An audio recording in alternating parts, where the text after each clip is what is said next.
The knock came at exactly 7 a.m., and when I opened the door, Charlotte Vale, the billionaire CEO whose face graced Forbes covers, stood there in $1,000 pajamas with mascara streaking down her cheeks. Her husband had been dead 3 weeks. She looked at me with eyes that had forgotten how to sleep and said 5 words that changed everything. I can't go back up. This is the story of what happened when grief, loneliness, and something neither of us expected collided in my tiny Portland apartment. Stay until the end, hit that like button, and comment what city you're watching from so I can see how far this story travels. The coffee maker sputtered its last drops into the carafe at 6:47 a.m., 13 minutes before my entire life got complicated in ways I never saw coming. I stood in my kitchen, if you could call 8 feet of counter space and a refrigerator that hummed like it had asthma a kitchen, watching Portland's gray morning light filter through windows that hadn't been properly cleaned since the divorce. My daughter Emma was still asleep in the bedroom we'd converted from what the landlord optimistically called a dining nook. At 4 years old, she could sleep through anything: garbage trucks, neighbor arguments, her father's 3 a.m., anxiety spirals about freelance invoices that hadn't been paid. The apartment was 740 square feet of proof that life doesn't always go according to plan. I'd been Mason Reed, up-and-coming design director at a boutique agency, married to Vanessa, living in an actual house with a yard. Then Vanessa decided she wanted different things, a different life, a different man, specifically her Pilates instructor Brad, who apparently had better abs and fewer opinions about her spending habits. Now I was Mason Reed, freelance designer, single father, resident of Unit 412 in a building that was nice enough to have a doorman, but not nice enough to have a doorman who actually did anything. I poured coffee into my world's okayest dad mug, a gift from my brother who thought he was hilarious, and was reaching for the milk when I heard it. A knock. Not the aggressive pounding of someone delivering a package they didn't want to carry back to the truck. Not the timid tap of a neighbor needing to borrow sugar. This was something else. Hesitant, almost apologetic, like the person on the other side was already regretting their decision. I glanced at my phone. 6:58 a.m. Nobody knocked at 6:58 a.m. unless something was wrong. I set down my mug and walked to the door, still wearing the sweatpants I'd slept in and a t-shirt with a hole near the hem. Through the peephole, I could see a woman standing in the hallway, but the fisheye lens distorted her face into something unfamiliar. I opened the door, and there she was, Charlotte Vale. I'd seen her exactly 4 times in the 2 years I'd lived in this building. Once in the lobby, walking past in a cream-colored coat that probably cost more than my car. Twice in the elevator, where she'd stood in that particular way rich people stand, like the air around them costs extra and they've already paid for it. And once through my living room window, out on the building's rooftop terrace that only penthouse residents could access, standing next to her husband at some kind of cocktail party. Both of them laughing at something I'd never be close enough to hear. Ryan Vale, tech entrepreneur, founder of some AI company that had gone public for an amount of money I couldn't properly conceptualize. Charlotte Vale, CEO of Vale Luxury Investments, a woman whose business decisions got written about in the Wall Street Journal. They were penthouse people. I was apartment 412 people. We existed in the same building the way economy and first class exist on the same plane, technically sharing space, but living in completely different realities. But the woman standing in my doorway wasn't the polished CEO from the elevator. Her blonde hair was pulled back in a messy knot. She wore silk pajamas that probably cost more than my monthly rent, but she'd thrown a cardigan over them that was buttoned wrong. Her face was bare of makeup, except for the smudged remains of yesterday's mascara creating dark shadows under red-rimmed eyes. She looked like she'd been crying for days. Because she had been. Ryan Vale had died 3 weeks ago. I'd seen it on the news. Tech visionary dead at 34 heart attack. And felt that distant, disconnected sympathy you feel for strangers' tragedies. Sad, but not my sadness. Their world, not mine. Now their world was standing at my door at 7 a.m., and I had no idea what to say. Charlotte started, then stopped. Her voice was hoarse. I'm sorry. I know this is... I live upstairs. Penthouse, you probably... I'm Charlotte. Mason, I said, because it seemed like the thing to say. I know who you are. I mean, not no, but But I've seen you in the building. She nodded, wrapping her arms around herself despite the cardigan. Right, of course, I'm sorry, this is insane. I shouldn't have come down here. She turned to leave. Wait, I said, and I still don't know why. Maybe it was the look on her face, not sadness exactly, but something more desperate, drowning. Are you okay? It was a stupid question. Her husband had just died. Of course she wasn't okay. But Charlotte turned back, and when she looked at me, I saw something crack in her expression. Something that had been holding itself together through sheer force of will. No, she whispered. I'm really not. We stood there in the hallway, this impossible moment stretching between us. Somewhere in the building, someone's alarm went off. A dog barked. Normal sounds of normal people starting normal days. Do you want to come in? I asked. I don't know what made me say it. Maybe the fact that she looked like she might collapse right there in the hallway. Maybe because I knew what it felt like to have your life fall apart and nowhere to put all the pieces. Charlotte stared at me like I'd offered her something incomprehensible. You don't even know me, she said. No, I agreed. But you knocked on my door at 7 a.m., so I'm guessing you didn't have anywhere else to go. Her face did something complicated.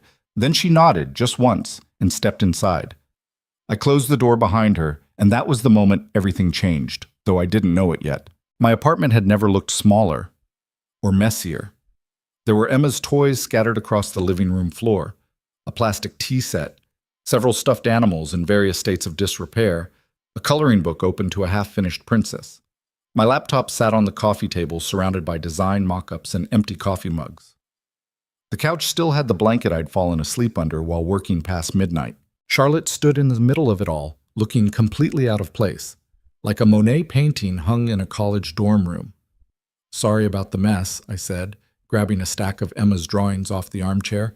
I wasn't expecting company. It's fine. Charlotte's voice was barely audible. She was looking around, but I got the sense she wasn't really seeing anything. I like it. It feels lived in. There was something about the way she said it that made my chest hurt. Coffee? I offered, because I had no idea what else to do when a billionaire widow showed up at your door looking like a strong wind might break her in half. Please. I went to the kitchen and grabbed another mug, this one advertising a design conference from 2019, and filled it. How do you take it? However you're having it is fine. I added milk to both mugs and brought hers over.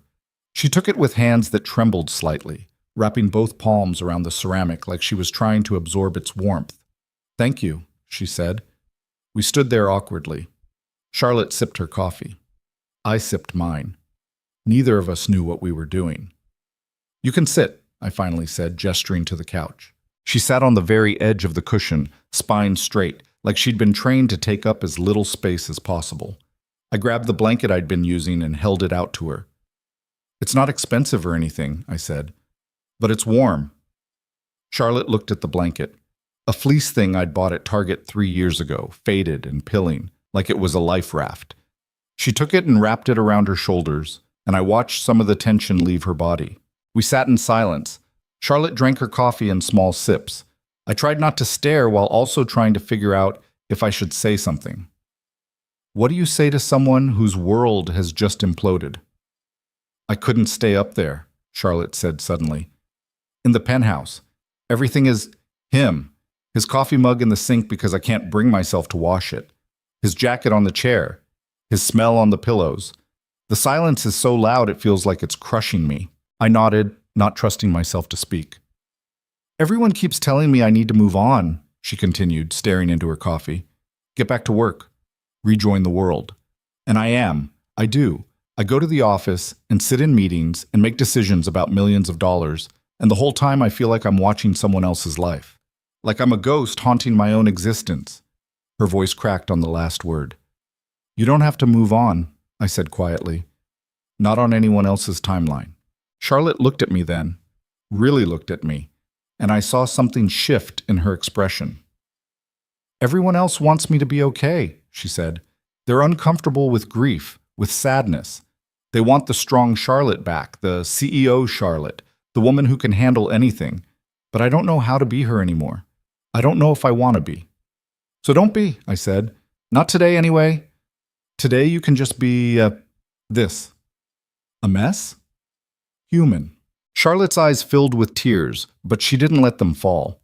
She took another sip of coffee instead, and I had the sense that she'd gotten very good at swallowing things that wanted to come out. Your daughter, she said after a moment, clearly trying to change the subject. How old is she? 4, Emma. She's still asleep. Does her mother... Lives in Seattle with her boyfriend. We split custody, but she's got Emma about 70% of the time. I get every other weekend and 2 weeks in the summer. I tried to keep the bitterness out of my voice, mostly failed. That must be hard. I shrugged. You do what you have to do. Charlotte nodded slowly.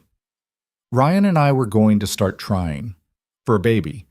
We'd been married 3 years, and we'd spent the first 2 building our companies, and we finally felt ready. We were going to start next month. The way she said it, present tense slipping into past tense, made something in my chest twist. We had names picked out, she continued, her voice barely a whisper. Olivia for a girl, James for a boy. Ryan's father's name. We'd started looking at houses outside the city, places with yards, good school districts. We were going to slow down, both of us. Step back from the companies, actually live instead of just work. She stopped, coffee mug trembling in her hands. And now all of that is just gone. Every future we'd planned, every dream we'd built, just gone. A tear finally escaped, running down her cheek. She wiped it away quickly, almost angry at its existence. I'm sorry, she said. You don't need to hear all this. You don't even know me. It's okay, I said. And I meant it. There was something about the honesty of her pain that felt sacred, like being trusted with something precious and terrible at the same time. We sat there as morning light strengthened through the windows. 2 strangers sharing silence and cheap coffee and the weight of losses that couldn't be fixed. Emma woke up at 7:43, announcing her presence with a cheerful "Daddy!" from her bedroom. Charlotte immediately straightened, wiping at her face. I should go. You have to... It's fine, I said. Give me 1 second. I went to Emma's room and found her sitting up in bed, hair sticking up in every direction, clutching the stuffed elephant she refused to sleep without. Morning, bug, I said, kissing the top of her head. We have a visitor, okay? So we're going to use our inside voice. Who? A friend from upstairs. Emma's eyes went wide. The princess lady? I blinked. What? The princess lady? From the roof, with the pretty dresses. I'd forgotten that Emma had been with me once when Charlotte and Ryan were hosting some event on the rooftop terrace. Emma had pressed her face against the window, watching Charlotte in what was probably a designer gown, and declared her a princess. Yeah, I said, the princess lady. But she's sad right now, so we're going to be extra nice, okay? Emma nodded seriously. At 4, she had already developed an impressive capacity for empathy. We came back out to the living room. Charlotte had composed herself. The blanket folded neatly on the couch beside her, her mug empty on the coffee table. Hi, Emma said shyly. Hi, Charlotte replied, and I watched her face transform as she looked at my daughter. Something softened. Something that had been tight and painful eased just slightly. I'm Emma. I'm 4. Do you want to color with me? Charlotte glanced at me and I shrugged. You don't have to. I'd like that, Charlotte said quietly. So that's how we spent the next hour. Emma sprawled on the floor with her coloring books, Charlotte sitting cross-legged beside her in $1,000 pajamas, carefully staying inside the lines of a butterfly, while Emma enthusiastically scribbled a purple sun. I made breakfast, scrambled eggs and toast, nothing fancy, and the 3 of us ate at my tiny kitchen table. Emma chattered about her favorite color, rainbow, which she insisted counted as one color, and her best friend at daycare, Marcus, who could burp the alphabet, and her stuffed elephant, Mr. Trunks, who was very brave but scared of the dark. Charlotte listened to all of it with complete attention, asking questions, laughing at Emma's jokes, being present in a way that felt genuine. At 9:15, Charlotte's phone buzzed. She looked at it and her expression shifted, that mask of composure sliding back into place. I have a meeting, she said, standing up. I need to go get ready. Okay, I said. She looked at Emma. Thank you for letting me color with you. You can come back, Emma said brightly. We can color more butterflies. Charlotte's smile was sad and soft at the same time. I'd like that. She looked at me then, and I saw something vulnerable in her expression. Thank you, Mason, for the coffee, for this. I know it was strange, me just showing up. It's okay, I said. Really? She nodded, then headed for the door. I walked her out, and we stood in the hallway again, where this had all started less than 3 hours ago. I'm right upstairs, Charlotte said. If you ever need anything, I mean it. You and Emma, anything. Same goes for you, I said, not really thinking about what I was offering. Charlotte looked at me for a long moment. Then she said very quietly, "Can I come back tomorrow? At 7?"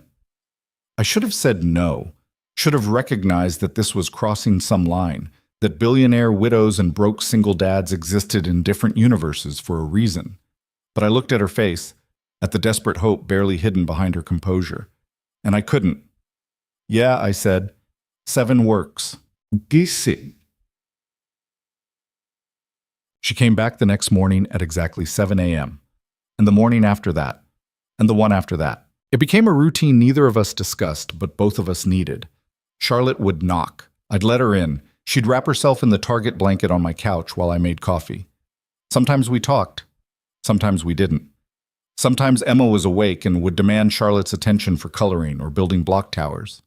Sometimes it was just the two of us, sitting in comfortable silence while the world woke up outside. I learned things about Charlotte in those early morning hours. Small things. She took her coffee with more milk than I did. She had a scar on her left hand from a childhood accident involving a fence and a dare. She'd wanted to be a teacher before business school. She still felt guilty about not visiting her grandmother enough before she died. She was allergic to cats, but loved them anyway. She learned things about me too. That I'd wanted to be an architect but couldn't afford the additional years of school.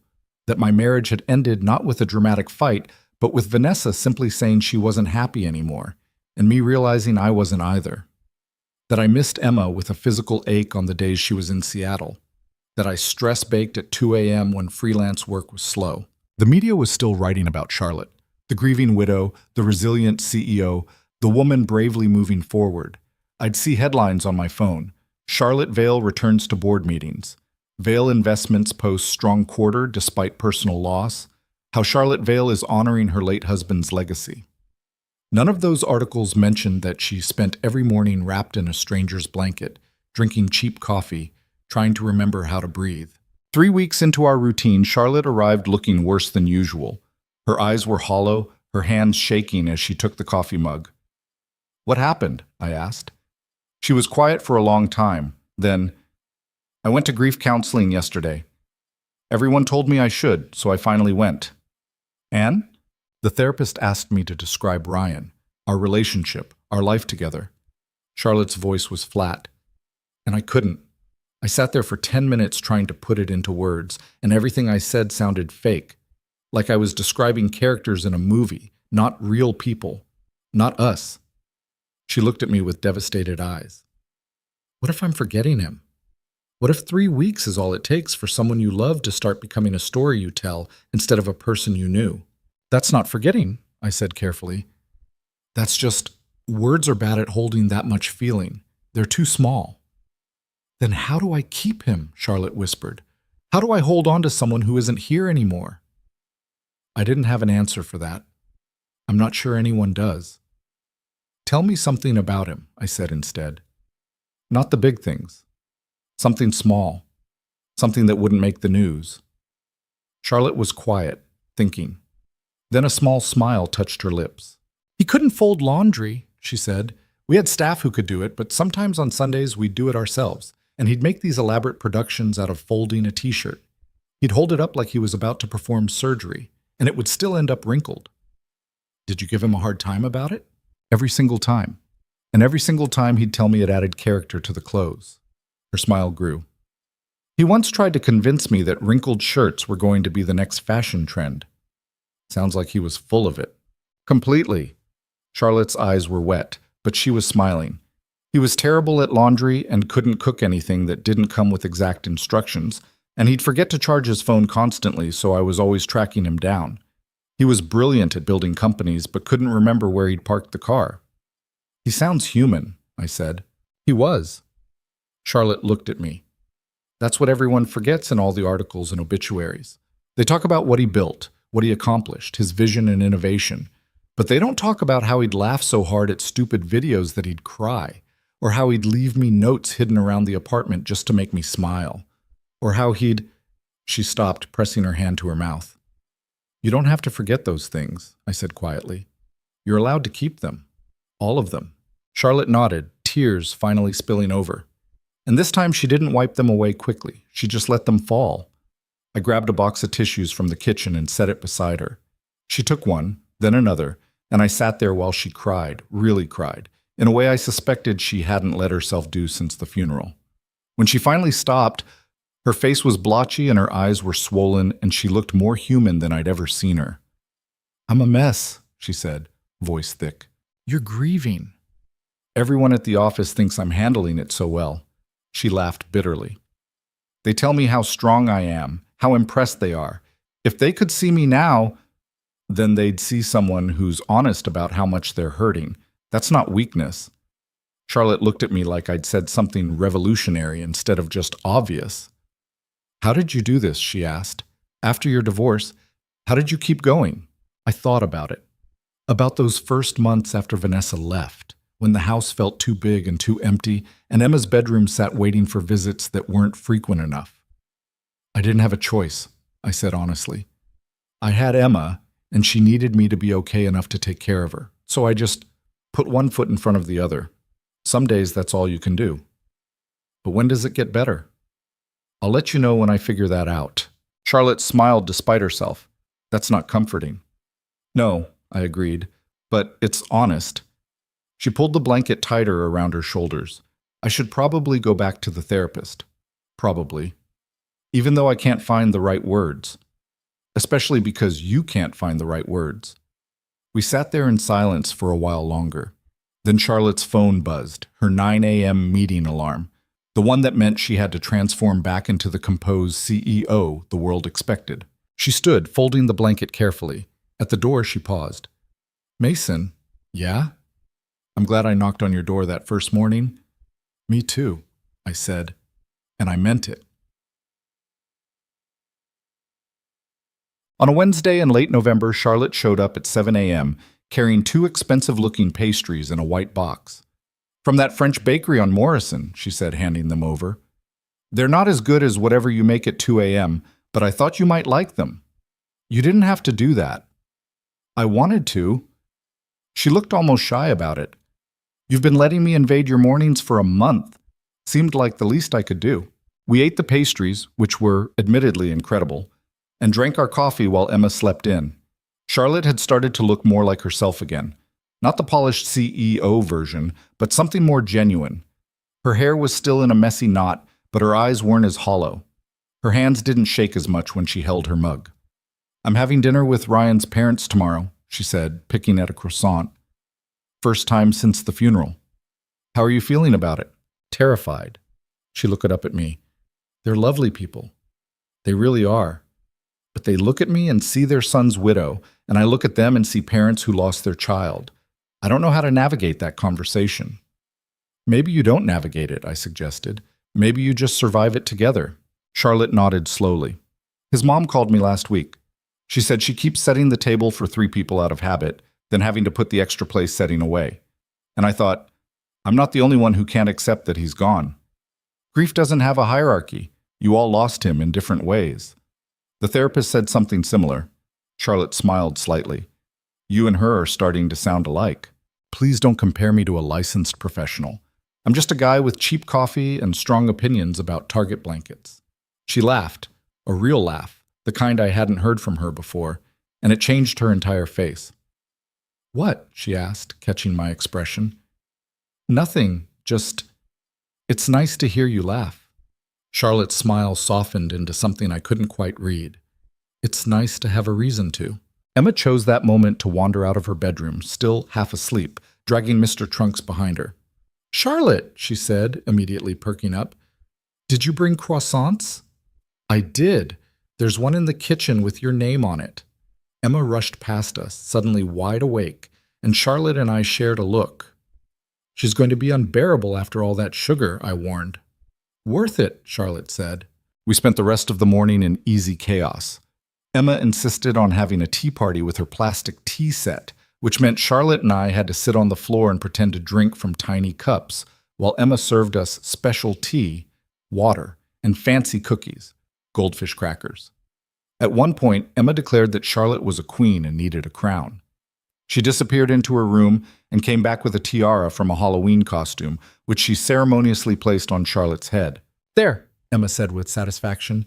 "Now you're Queen Charlotte." Charlotte adjusted the plastic tiara and looked at me with mock solemnity. "How do I look?" "Very regal," I said, trying not to laugh. "Very commanding." "I decree that everyone gets more cookies," Charlotte announced in her best royal voice. Emma squealed with delight and ran to get the goldfish. And I watched Charlotte Vale, billionaire CEO, grieving widow, woman whose business decisions moved markets, sitting on my living room floor wearing a cheap plastic tiara and making my daughter laugh, and I felt something shift in my chest, something dangerous, something I absolutely could not afford to feel. The shift happened gradually, then all at once. I started looking forward to 7 a.m. in a way that had nothing to do with coffee. I'd wake up at 6:30, shower, put on clothes that weren't actively falling apart. I started keeping the apartment a little cleaner, not because Charlotte cared, she'd never once commented on the mess, but because I cared that she was going to see it. I'd listen for her knock the way people listen for good news. And when she smiled at something I said, I'd feel it in my chest like a physical thing. This was a problem. Charlotte was a grieving widow, a billionaire, a woman still clearly in love with her dead husband, and I was a broke single dad in a 740-square-foot apartment, barely keeping my head above water. We existed in different universes. These morning coffees were temporary, a moment of connection in the middle of her grief that would end as soon as she healed enough to not need them anymore. Getting attached was stupid. Getting attached was inevitable. One morning in early December, Charlotte showed up looking different. She was wearing actual clothes instead of pajamas. Tailored pants, a cashmere sweater, her hair done properly. She'd put on makeup. "You look nice," I said, handing her coffee. "Thank you." She settled onto the couch with the blanket, but something about her posture was different, tighter. "I have a breakfast meeting at 8 with the board, first one I've actually prepared for in weeks." "That's good, right?" "I think so," but she didn't sound convinced. "Everyone's been very understanding about giving me space, but there are decisions that can't wait forever. The company needs its CEO back." "Do you want to be back?" Charlotte was quiet for a long moment. "I don't know. Part of me wants to dive back in, lose myself in work, feel useful again. But another part of me is terrified that the second I stop being sad, I'm betraying Ryan. Like grief is the only way I have left to love him." I sat down in the armchair across from her. "I don't think that's how it works." "No? Grief isn't love. Grief is what love becomes when the person is gone. But love itself, the actual feeling, that doesn't need grief to exist. You can love him and still move forward. Those things aren't mutually exclusive." Charlotte's eyes were bright with unshed tears.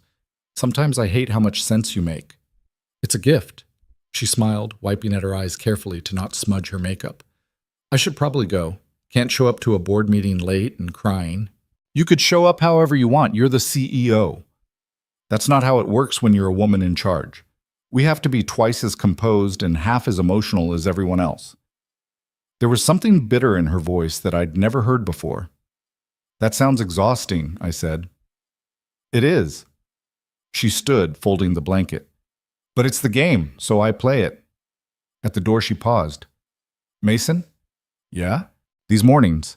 They're the only part of my day that feels real anymore. Everything else is performance. But this," she gestured vaguely at my apartment, "this feels honest, so thank you for letting me be honest." Before I could respond, she was gone, the door closing softly behind her. I stood there in my empty apartment, heart doing something complicated in my chest, and realized I was in serious trouble. Bites.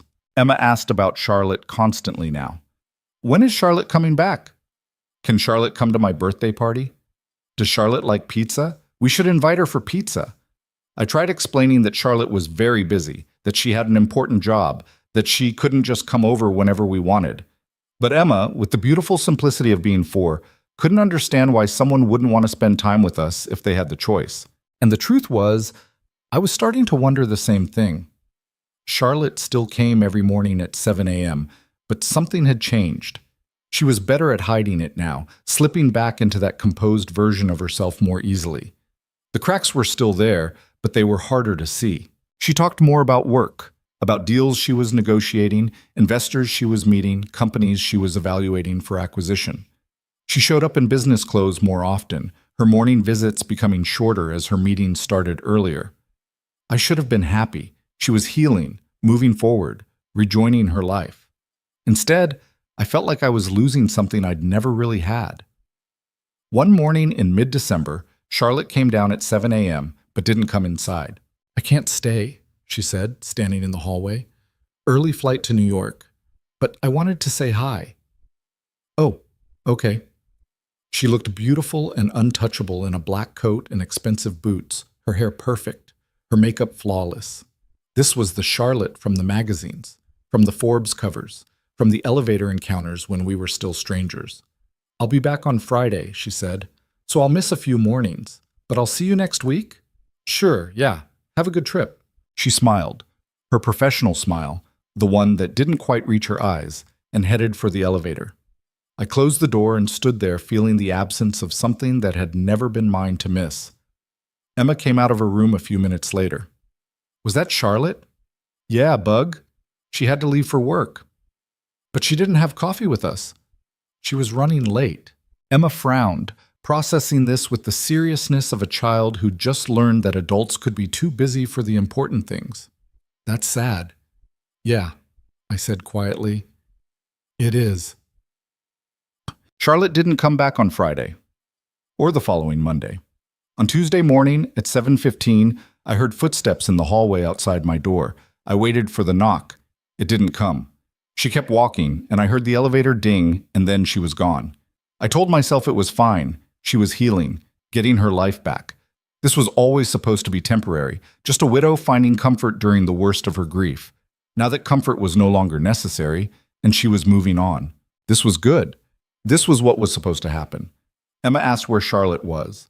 I told her she was busy. Emma asked if Charlotte was coming back. I said I didn't know. "Did we make her mad?" Emma asked with that devastating earnestness that 4-year-olds possess. "No, Bug. Not at all. She has a lot going on." But I wondered. I wondered if Charlotte had realized what I'd been trying not to acknowledge, that these morning coffee visits had started meaning something neither of us had intended, that somewhere between grief and companionship, something else had begun growing, and maybe she'd stepped back before it could become something real. It was the smart thing to do, the safe thing. I threw myself into work, taking on more freelance projects than I could reasonably handle. Stayed up past midnight editing design mock-ups, sending proposals, chasing invoices. Anything to not think about the fact that 7 a.m. now felt empty in a way it hadn't before Charlotte started showing up. 2 weeks passed, then 3. I saw Charlotte once in that time, in the lobby, talking on her phone, wearing sunglasses even though it was overcast. She gave me a small wave but didn't stop talking. I waved back and kept walking, and that was it. We were strangers again, strangers who happened to live in the same building. This was fine. This was how it should be. I almost believed it. On a Thursday night in early January, there was a knock on my door at 11:47 p.m. Not the apologetic knock of those early morning visits. This was urgent, almost frantic. I opened the door, and Charlotte was there in pajamas again. Not the silk ones from before, but flannel pants and an oversized sweatshirt. Her face was blotchy from crying, her hair a mess, her eyes desperate. "I'm sorry," she said immediately. I know it's late, Come in," I said, stepping aside. She practically fell through the doorway, and I could see her shaking. Not from cold, from something much worse. "What happened?" I asked, closing the door quietly so we wouldn't wake Emma. Charlotte wrapped her arms around herself. "It's Ryan's birthday. Today. Or yesterday, technically, since it's past midnight. I spent the whole day pretending I was fine, went to work, had meetings, made decisions. Then I went home and..." Her voice broke. "I couldn't stay there. I couldn't be alone with all the silence and all the things he's never going to be, all the birthdays he's never going to have. And I know I haven't come down in weeks. I know I just disappeared, but I didn't know where else to go. She looked at me with raw, devastated eyes. I'm sorry. I'm so sorry. You don't owe me anything. I shouldn't have. Charlotte, I interrupted gently. It's okay. You're okay. I grabbed the blanket from the couch, the same one she'd used every morning, the one I'd washed but couldn't bring myself to put away, and wrapped it around her shoulders. She pulled it tight and started crying in earnest. Not the controlled tears from before. This was grief unleashed, messy and loud and completely uncontained. I didn't know what to do except be there, so I sat next to her on the couch and let her fall apart without trying to fix it. When she finally stopped, her breathing still hitched and uneven, she looked at me. Why did you let me in? She asked, after I disappeared for weeks. Why didn't you tell me to leave? I thought about lying, about giving some noble answer about compassion or common decency. But Charlotte had been honest with me from the start. She deserved the same. Because, I said carefully, before you started showing up at my door, this place felt empty. Just me and Emma on the mornings I had her. Just me when I didn't. I was functional, but I wasn't, connected to anything. I looked at her. Then you knocked, and suddenly there was someone else here, someone who made the apartment feel less lonely. And when you stopped coming, that emptiness came back. So when I heard you knocking tonight, I stopped, not sure how to finish. Charlotte was staring at me. You missed me? Yeah, I admitted. I missed you. Something changed in her expression, something that looked like relief and fear and hope all tangled together. I missed you too, she whispered. These last few weeks I've been standing in the hallway outside your door every morning, trying to make myself knock. But I was scared. Of what? Of this. She gestured between us. Of whatever this is becoming. Because it's not just grief support anymore, is it? My heart was pounding. No, it's not. Charlotte's eyes searched mine. I'm still in love with my husband, Mason. I'm still grieving. I'm still a mess. I can't be what you deserve. I'm not asking you to be anything except yourself.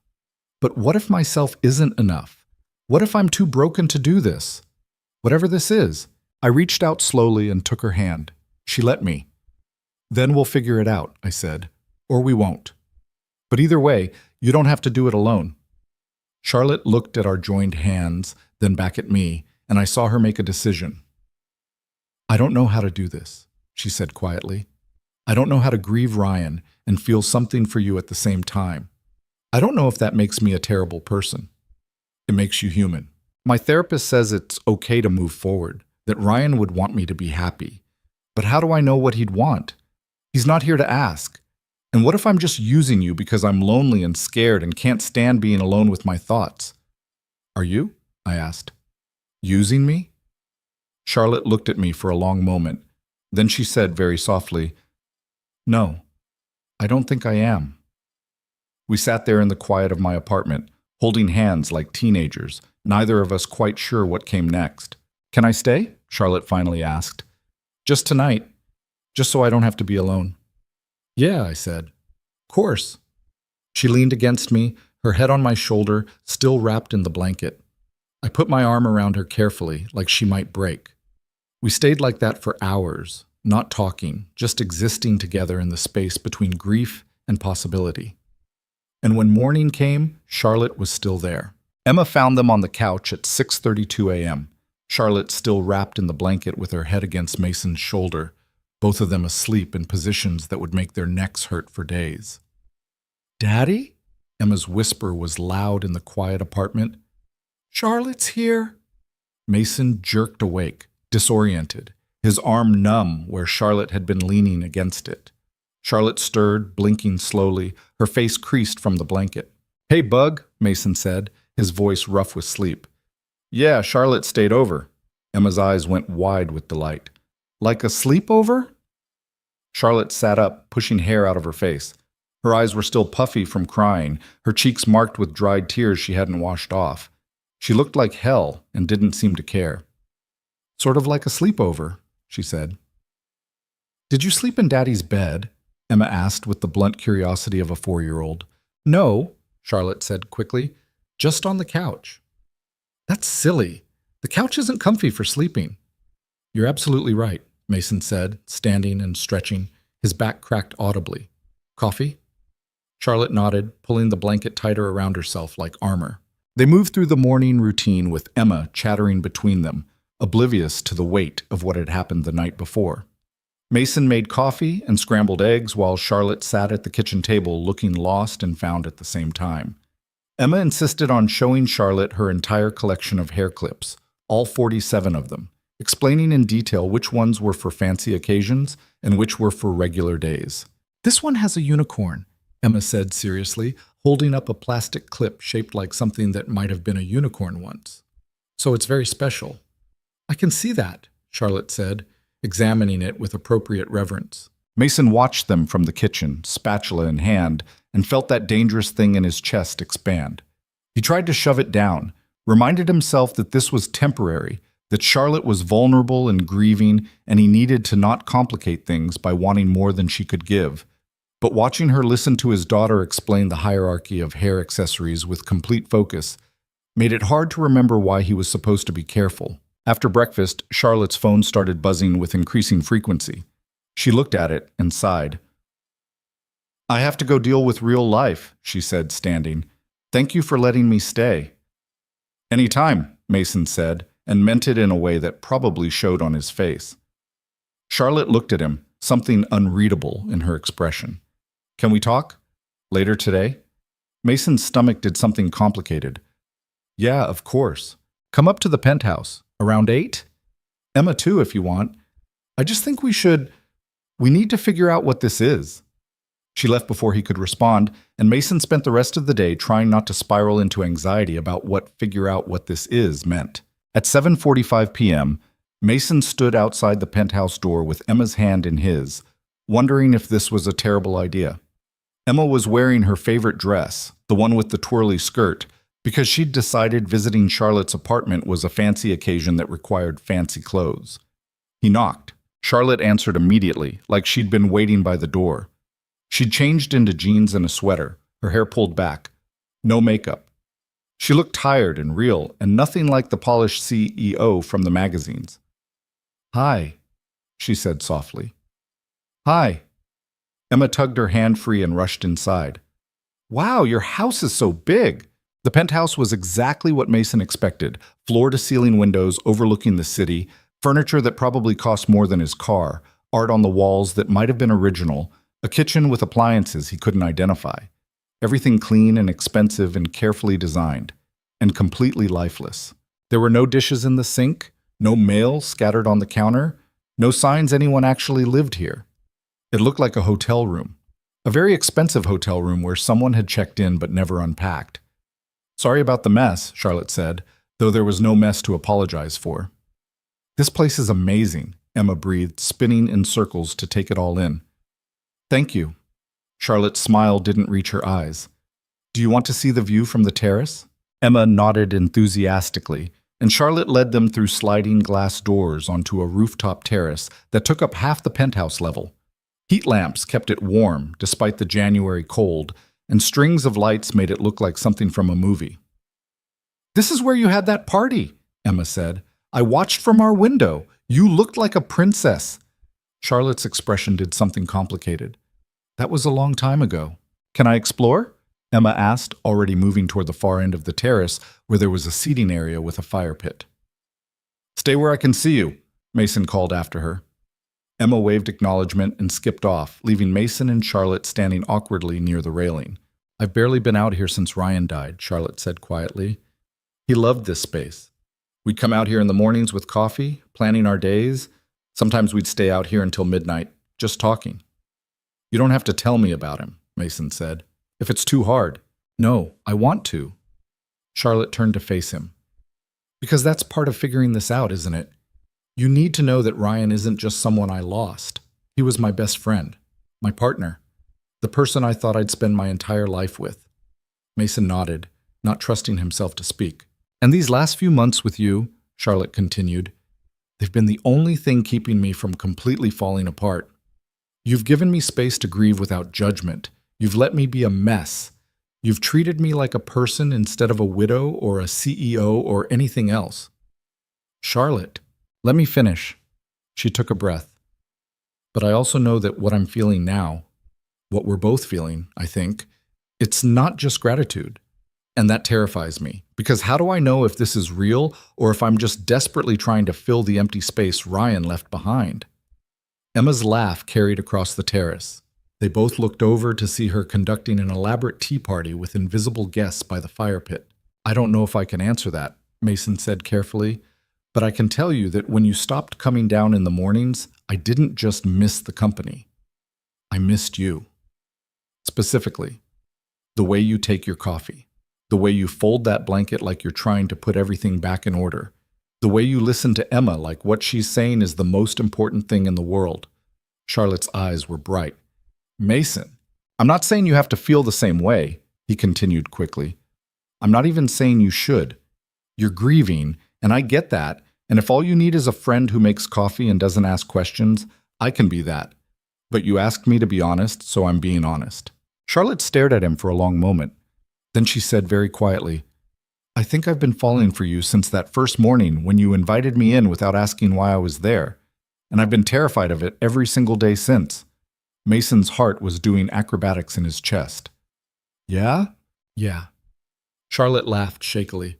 My therapist says I'm allowed to feel more than one thing at once, that loving Ryan and feeling something for you aren't mutually exclusive.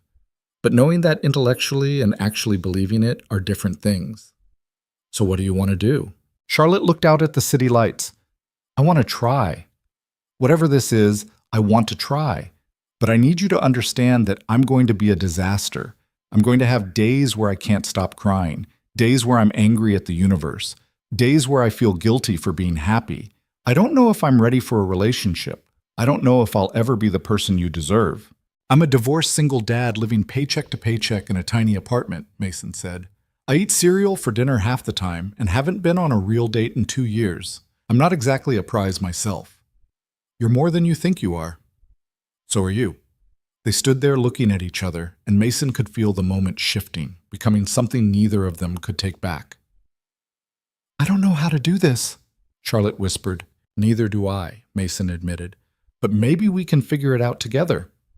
Charlotte reached out and took his hand, lacing their fingers together. Her palm was warm against his. Okay, she said. Let's try. Emma chose that moment to come running back. Charlotte, can we roast marshmallows in the fire pit, please? Charlotte looked down at Emma, then at Mason, and smiled. A real smile, the kind that transformed her entire face. I don't have marshmallows, she said, but I bet we could order some. 20 minutes later, they were sitting around the fire pit with a bag of gourmet marshmallows that had been delivered by a service Mason didn't know existed, roasting them on skewers while Emma narrated an elaborate story about a dragon who was afraid of toast. It was surreal and ordinary at the same time. A billionaire, a broke designer, and a 4-year-old making s'mores on $1 million terrace like it was the most natural thing in the world. Mason caught Charlotte's eye across the fire, and she smiled at him, and he thought maybe this could actually work. Then reality came crashing back in. The tabloid article appeared 3 days later. Mason only found out because his brother texted him a link with the message. Dude, is this you? The headline read, Billionaire widow Charlotte veils secret romance with building resident. Below it was a photo, grainy and taken from a distance, but unmistakably them on the terrace that night. Mason's face was partially visible. Charlotte was laughing at something Emma said, and the caption speculated wildly about the mystery man and child the grieving CEO was spending time with. Mason felt his stomach drop. His phone rang immediately. Charlotte. Have you seen it? She asked without preamble. Just now. Charlotte, I'm so sorry. It's not your fault. Someone in the building must have taken the photo and sold it. Her voice was tight. I have a meeting with my PR team in an hour. They're going to want to know who you are. What are you going to tell them? Charlotte was quiet for a moment. The truth. That you're a friend. That your daughter and I have become close. That it's nobody's business.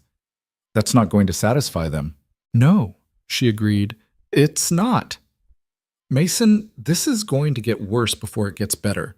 The media is going to dig into your life. They're going to find out about your divorce, your financial situation, everything. They're going to paint you as someone taking advantage of a grieving widow. Mason's jaw tightened. I don't care what they say about me.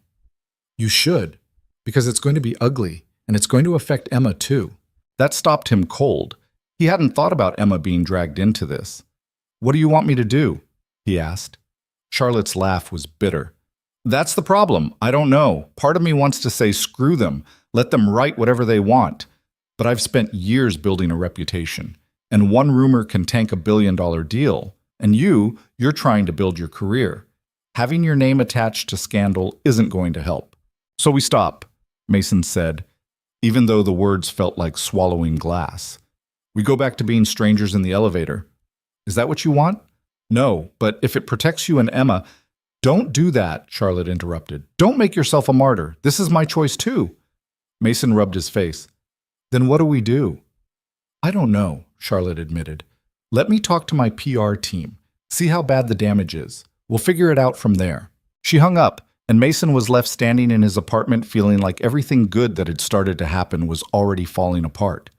The media circus ramped up faster than he expected. More photos appeared, some actually of them. Some obviously fabricated. Articles speculated about how long they'd been seeing each other, whether the relationship had started before Ryan's death, whether Mason was after her money. His phone started ringing with numbers he didn't recognize. Reporters, apparently, though he didn't answer to find out. His email inbox filled with interview requests from outlets he'd never heard of. A designer he'd worked with for months suddenly went silent on a project. Another sent an email saying they were going in a different direction. The whispers had started. Emma came home from daycare asking why Marcus's mom had looked at them weird during pickup. Mason didn't know how to explain that people were judging them for something they didn't understand. Charlotte called every night, usually late, sounding exhausted. The board is concerned, she said on the fourth night. Not officially, but I can feel it. They're worried this makes the company look unstable. That's ridiculous. Welcome to corporate politics, she sighed. I'm sorry, Mason. I knew this would be complicated, but I didn't think it would blow up this fast. It's not your fault, isn't it? If I hadn't knocked on your door that first morning, don't, Mason said firmly. Don't regret that. Whatever happens, don't regret that. Charlotte was quiet for a moment. I miss you. Is that stupid? We live in the same building, but I haven't seen you in almost a week. I miss you too. Can I come down tomorrow morning, 7 a.m.? I don't care what the tabloids say. I just want my coffee and that terrible blanket and an hour where I don't have to be Charlotte Vale, CEO. Mason smiled despite everything. Yeah, 7 works. She showed up at exactly 7 a.m., wearing sunglasses even though the sun wasn't up yet, her hair hidden under a baseball cap. Disguise, she explained, taking them off once she was inside. Probably ineffective, but it made me feel better. You look like you're about to rob a bank. Don't tempt me. At least criminals get clear motivations. They fell back into the routine easily. Coffee, blanket, comfortable silence. But there was a new tension underneath it all, the awareness that every moment together was potentially being photographed, analyzed, weaponized. My lawyer called yesterday, Charlotte said, staring into her mug. Apparently some of Ryan's extended family are making noise about me moving on too quickly. They're implying it's disrespectful to his memory. That's garbage. Maybe. Charlotte's voice was small. But what if they're right? What if I am being disrespectful? Ryan's been gone 4 months, Mason. 4 months, and I'm already... She gestured between them. You're allowed to be happy. Am I? Because it feels like the universe is sending me a pretty clear message that I'm not. Mason set down his coffee and moved to sit next to her on the couch. The universe isn't sending messages through tabloids. People are nosy and judgmental, but that doesn't mean they're right. Charlotte leaned against him and he put his arm around her carefully.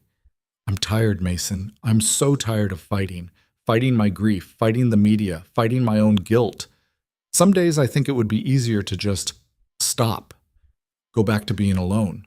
At least then I'd only be disappointing myself. You're not disappointing anyone. I'm disappointing Ryan's parents, my board, probably half the city. What about you? Mason asked. Are you disappointing yourself? Charlotte thought about it. No, she said finally. When I'm with you, I feel like I'm finally doing something honest. Everything else in my life is performance, but this is real. She turned to look at him, and they were close enough that Mason could count the flecks of gold in her eyes. I'm falling for you, Charlotte whispered. And it's terrifying and probably terrible timing and definitely going to make everything more complicated, but it's true. Mason's heart was pounding so hard he was sure she could hear it. I'm already there. Have been for weeks. This is a bad idea. Probably the worst. We should be smart about this. We really should. Neither of them moved away. Mason, Charlotte breathed. Yeah? I think I want to kiss you. I think I want you to. Charlotte closed the distance between them, and when their lips met, it felt like everything that had been building for months finally breaking through. The kiss was soft and uncertain and perfect in a way that had nothing to do with technique and everything to do with timing. When they pulled apart, Charlotte was crying. I'm sorry, she said. I don't know why I'm crying. It's okay. I feel like I'm betraying Ryan. You're not. How do you know? Mason wiped a tear from her cheek.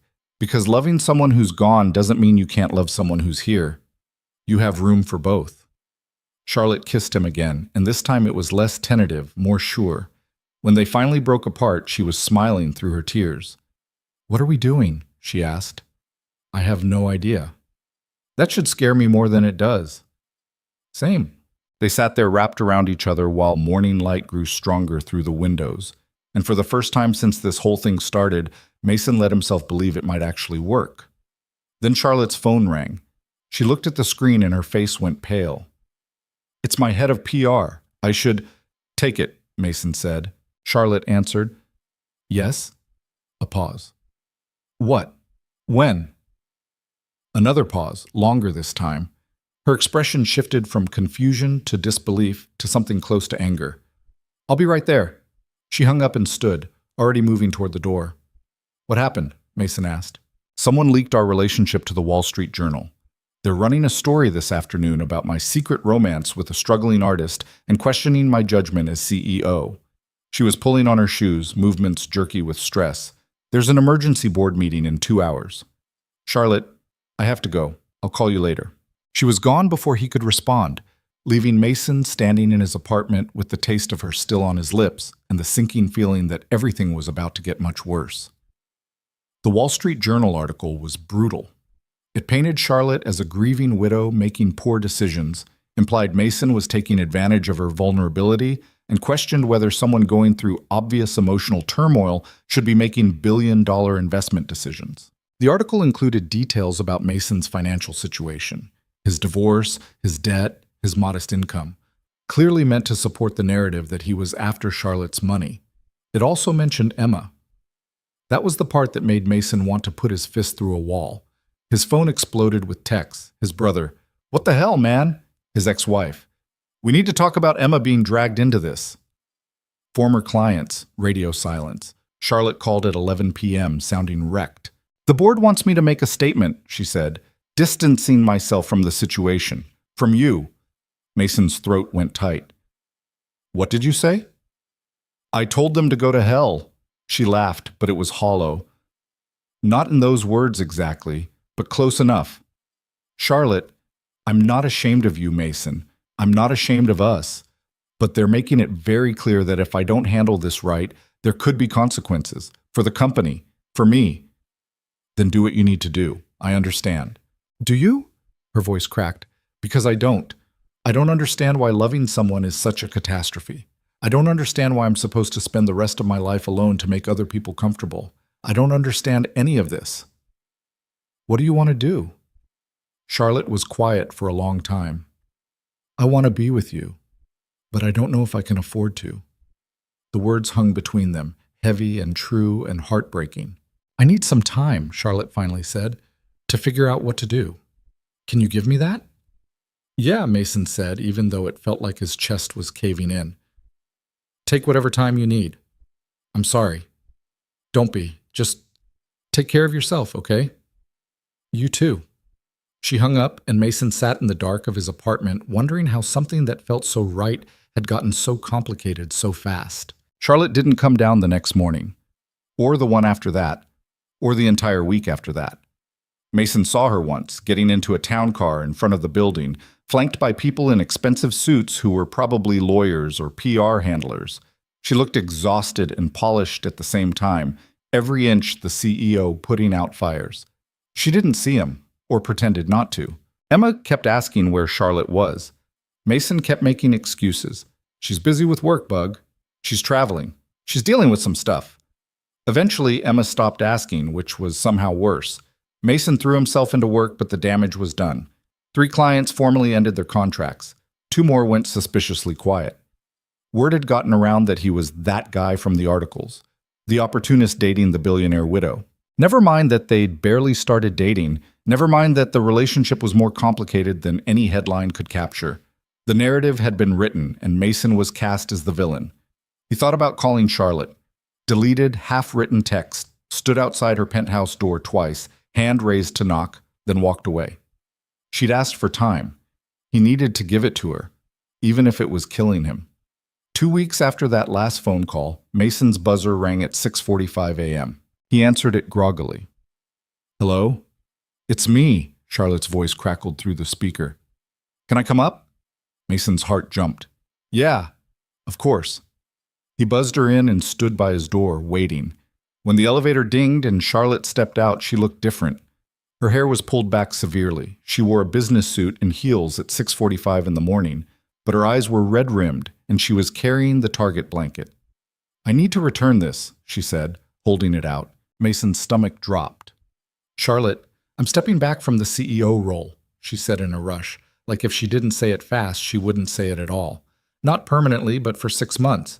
The board agreed. They're bringing in an interim CEO while I take time to deal with everything."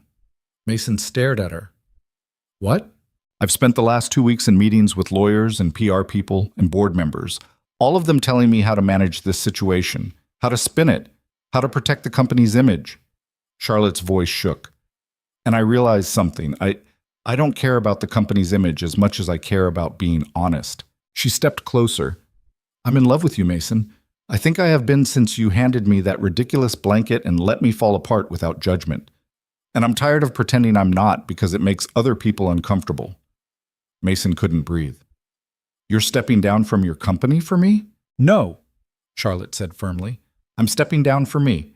Because I've spent the last 4 months being who everyone else needs me to be. The strong widow, the composed CEO, the perfect public figure, and I'm exhausted. I need time to actually grieve Ryan, to figure out who I am without him, to be with you without it being a PR crisis." She held out the blanket again. "But I wanted to return this first, because I can't keep coming to your apartment at 7 a.m. anymore." Mason's heart cracked. "Oh, I need you to come to mine," Charlotte continued, a small smile breaking through. "Because my penthouse is too big and too empty and too full of memories, and I need help making new ones." It took Mason a second to process what she was actually saying. "Wait, I want to do this right," Charlotte said. "I want to date you properly. I want to take Emma to the zoo. I want to have dinner that isn't eaten over a sink. I want to wake up next to you without worrying about who's taking pictures. And I can't do any of that while I'm running a billion-dollar company and fielding media crises. Charlotte, I can't let you give up your career, so you're not letting me do anything. I'm choosing this." She took his hand. "I'm choosing you. Choosing us. Choosing the possibility that maybe, even after everything terrible that's happened, I'm allowed to be happy again." Mason pulled her inside, blanket and all, and kissed her like he'd been wanting to for weeks.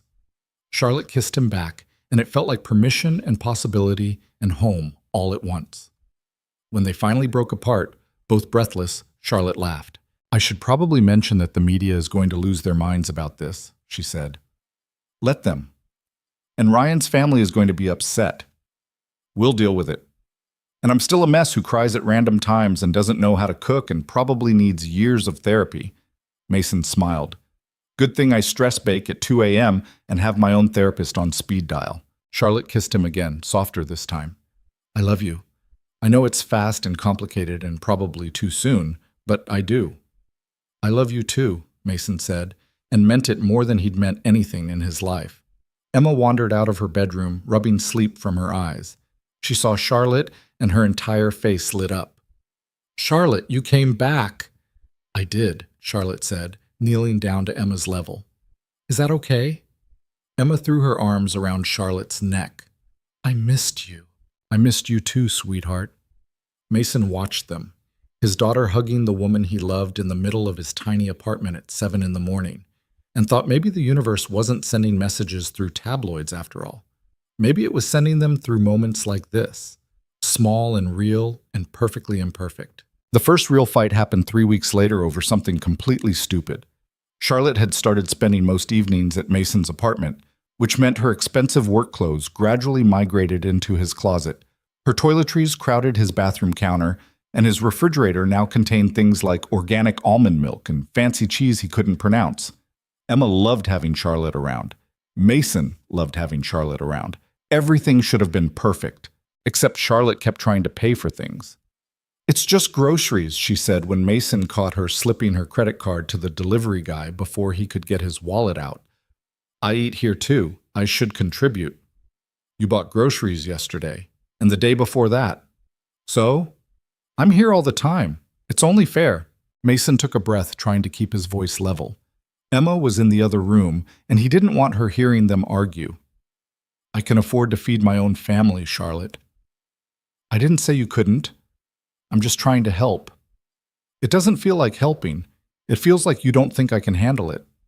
Charlotte's jaw tightened. "That's not what this is." "Then what is it?" "I don't know. Maybe I'm just used to splitting costs with a partner. Is that such a crime?" "We're not splitting anything. You're paying for everything. There's a difference." Charlotte set down the bag she'd been unpacking with more force than necessary. "So what? I'm supposed to pretend I don't have money? Just let you struggle to pay for things I can easily afford?" "I'm not struggling." "Mason, I've seen your bank statements on your laptop. You're one unexpected expense away from overdrafting." The fact that she was right made it worse. "That's none of your business." "It is when we're building a life together." "Are we?" Mason shot back. "Because it feels more like you're trying to fund a project." Charlotte's face went pale, then red. "That's not fair." "None of this is fair. You step into my life with your platinum credit cards and your ability to fix every problem with money, and I'm supposed to what? Just accept it? Let you take over because you can afford better than I can provide?" "I'm not trying to take over anything. I'm trying to be a partner." "Partners are equals, Charlotte. We're not equal. Not even close." The words hung between them, ugly and true. Charlotte grabbed her purse. "I need to go." "Charlotte, wait." But she was already out the door, and Mason was left standing in his apartment surrounded by groceries he hadn't paid for, feeling like an asshole. Emma came out of her room. "Why was Charlotte yelling?" "We had a disagreement, Bug." "Are you still friends?" Mason hoped so. "Yeah, we're still friends." But he wasn't sure. Charlotte didn't come down the next morning, or answer his texts or his calls. On day 3, Mason swallowed his pride and went up to the penthouse. He knocked, waited, knocked again. The door opened, but it wasn't Charlotte. It was a woman in her 60s with steel gray hair and an expression that could freeze water. "Can I help you?" she asked, her tone suggesting she'd rather do anything but. "I'm looking for Charlotte. I'm Mason. I live downstairs." I know who you are." The woman looked him up and down. "I'm Diane Vale, Ryan's mother." Mason's stomach dropped. "Oh, I didn't know you were visiting." "Charlotte asked me to come. She's been having a difficult time." Diane's emphasis on the last part made it clear she blamed Mason for that difficulty. "Is she here?" "I just want to talk to her." "She's resting. I don't think she wants to see you right now." "Can you at least tell her I came by?" Diane's expression softened slightly, but not much. "Mr. Reed, I'm sure you're a nice man, but my daughter-in-law lost her husband less than 6 months ago. She's vulnerable and grieving, and she needs support from people who knew Ryan, who understand what she's lost." "I understand more than you think. Do you?" Diane's eyes were sharp. "Because from where I'm standing, you're a complication she doesn't need. Charlotte has a responsibility to Ryan's memory, to his legacy. She needs to be thinking clearly, not getting swept up in some situation. Mason felt his jaw tighten. With all due respect, Mrs. Vale, Charlotte is an adult who can make her own decisions. I don't doubt that. But when you love someone, sometimes you have to protect them from their own poor judgment. She closed the door in his face. Mason stood in the hallway, anger and frustration warring in his chest. He pulled out his phone and texted Charlotte. Your mother-in-law just told me to stay away from you. If that's what you want to, just tell me. I'll leave you alone, but don't hide behind other people. The response came 5 minutes later. Diane is leaving tomorrow. Can we talk then? I'm sorry. I just need space to think. Space to think. Mason had heard that before, right before Vanessa told him she wanted a divorce. He went back downstairs and tried to focus on work, but the designs on his screen blurred together. Emma asked twice if he was okay. He lied both times. That night he got an email from a potential client he'd been courting for months. They were going with another designer. No explanation given, but Mason could read between the lines. His name was Toxic now, associated with scandal and drama. He closed his laptop and went to bed at 8:30, feeling like his life was falling apart again. Charlotte showed up at his door at midnight. She looked terrible, eyes puffy, hair a mess, wearing sweatpants and one of Ryan's old hoodies that swallowed her whole. Can I come in? She asked. Mason stepped aside. They sat on the couch in silence for a long moment. Charlotte pulled her knees up to her chest, making herself small. Diane told me what she said to you, Charlotte finally said. I'm sorry, she had no right. She loves you. She's protecting you. From you. Like you're some kind of threat. Charlotte's laugh was bitter. She doesn't understand that you're one of the only things keeping me sane. Am I? Mason asked. Because it seems like I'm making everything harder. Charlotte looked at him. You are making things harder, but not in the way you think. Then explain it to me. She took a breath. Before you, everything was simple. Terrible, but simple. I was the grieving widow. I had a role to play. Everyone knew how to treat me, what to say, what to expect, and I hated every second of it, but at least I knew where I stood. And now? Now I'm the grieving widow who's maybe in love with someone new. And nobody knows what to do with that, including me. Charlotte wiped at her eyes. Diane spent all day showing me photos of Ryan, telling me stories about when he was young, asking if I remembered our first date, our wedding, the trip we took to Italy. And I did remember, all of it, and I loved him so much. Her voice cracked. But then I thought about you, and I realized I'm happy when I'm with you, genuinely happy, not just surviving, and that made me feel like the worst person alive. Mason reached for her hand. She let him take it. You're allowed to be happy, he said quietly. Everyone keeps saying that, but it doesn't feel true. It feels like happiness is a betrayal, like every smile is me forgetting Ryan a little more.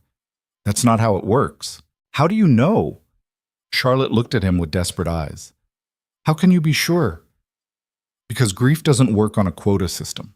You don't run out of sadness and switch to happiness. They exist at the same time. You can miss Ryan and love me in the same breath.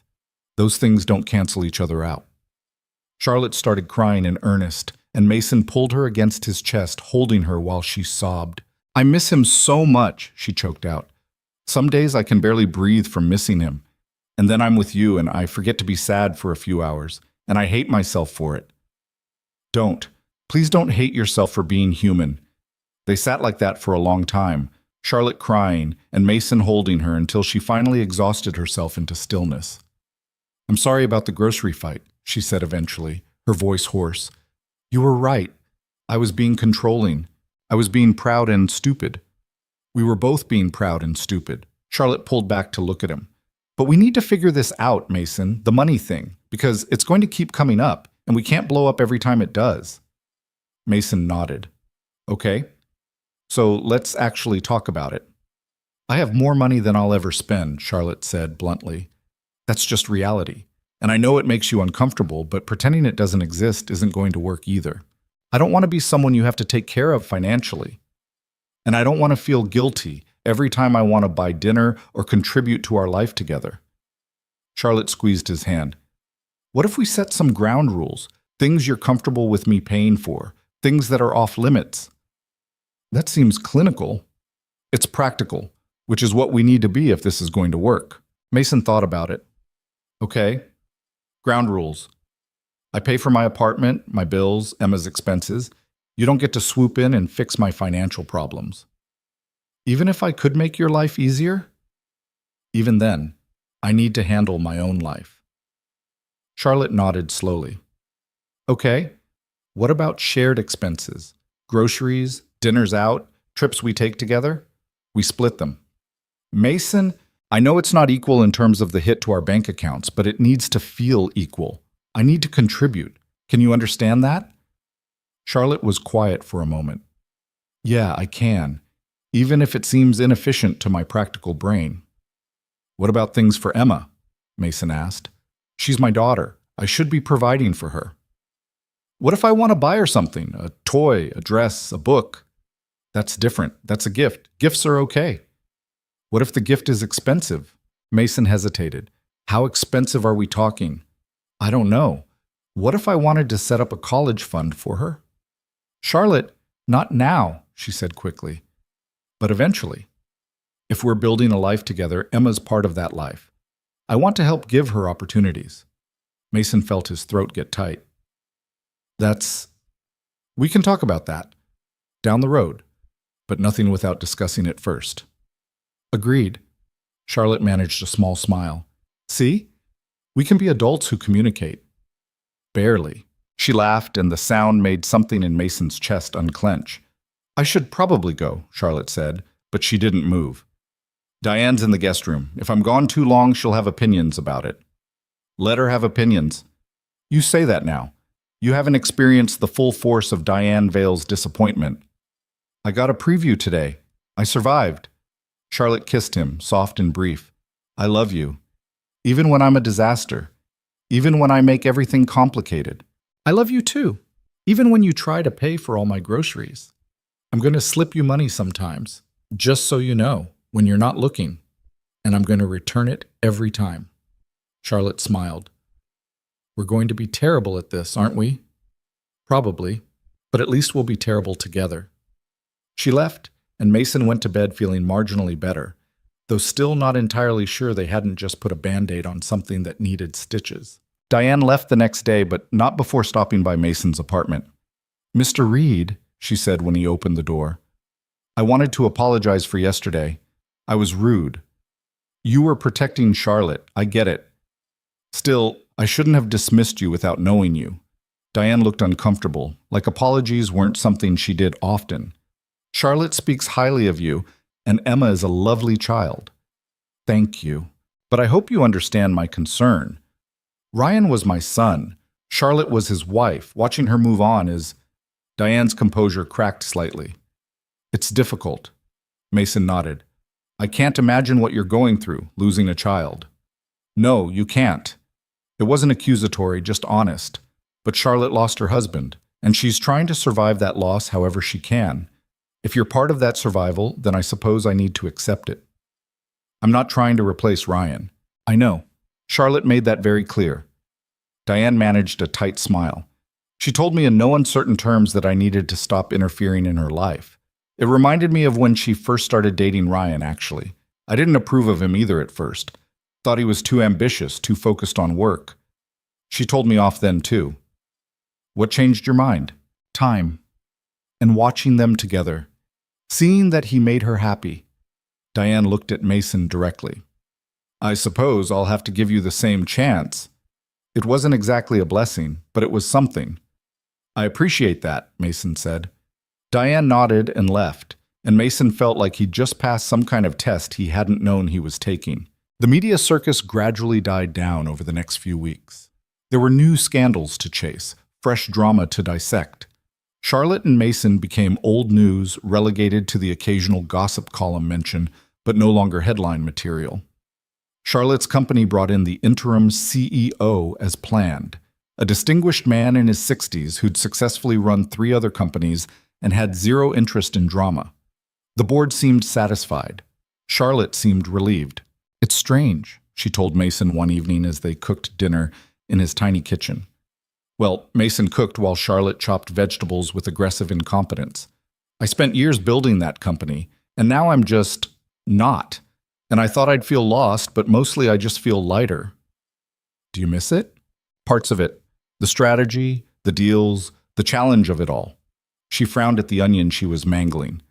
But I don't miss the performance, the constant need to be on, the feeling that one wrong move could tank everything. You can go back whenever you want. I know. That's what makes this okay. It's temporary. 6 months to figure myself out, and then I'll decide what I actually want. She looked at him. What if I decide I don't want to go back? Then don't. Just walk away from a billion-dollar company?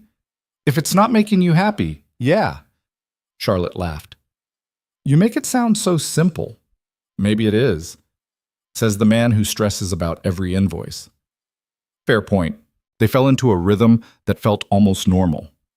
Charlotte spent most nights at Mason's apartment, though she kept her penthouse for when she needed space or wanted to sort through Ryan's things. Emma started calling Charlotte by name without the shy hesitation, treating her presence as a given rather than a special event. Mason's work situation gradually improved.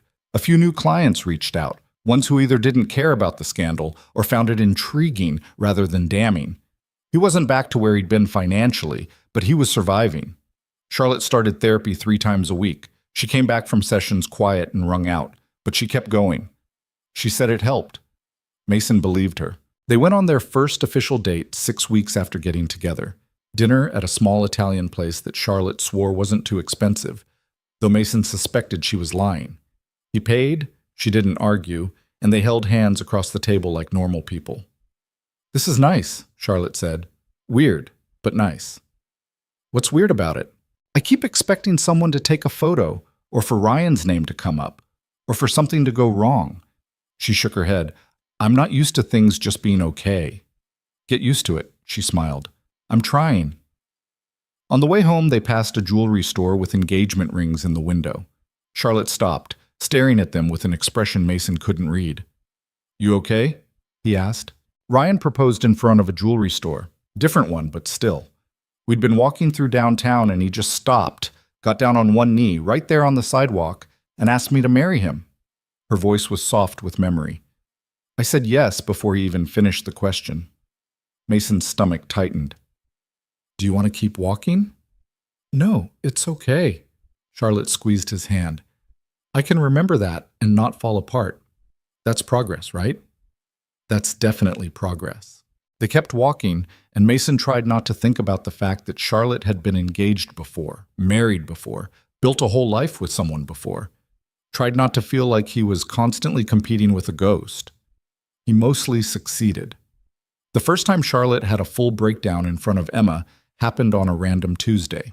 They were watching a movie, some animated thing about talking animals, and a scene came on where a character lost their parent. It wasn't even sad, just touching, but Charlotte started crying and couldn't stop. Emma looked at Mason with wide eyes. Why is Charlotte sad? Charlotte tried to compose herself. I'm okay, sweetheart. Just a silly movie making me emotional. But the tears kept coming, and Emma, with the intuitive emotional intelligence of children, climbed onto the couch next to Charlotte. It's okay to be sad, Emma said seriously, patting Charlotte's arm. Daddy cries sometimes, too. Mason felt his heart crack open. Charlotte looked at Emma, then at Mason, and laughed through her tears. Thank you, Emma. You're absolutely right. Do you want Mr. Trunks? Emma offered, holding out her stuffed elephant. He helps when I'm sad. Charlotte took the elephant with shaking hands. That's very kind of you. Emma settled in next to Charlotte, and the 3 of them finished the movie with Mr. Trunks held between them. When it ended, Emma had fallen asleep against Charlotte's side. She really loves you, Mason said quietly. Charlotte looked down at Emma's sleeping face. I love her too. Is that okay? More than okay. I keep thinking about what Diane said, about my responsibility to Ryan's memory, and I wonder if I'm dishonoring him by building a life with someone else's family. You're not dishonoring anyone by being happy. But what if Ryan wanted... Charlotte stopped. No, I can't do that. I can't spend my life guessing what a dead person would want. That's not fair to anyone. She carefully shifted Emma to carry her to bed. Mason watched Charlotte tuck his daughter in with practiced care, adjusting the blankets just right and placing Mr. Trunks within reach. When she came back, Mason pulled her into his arms.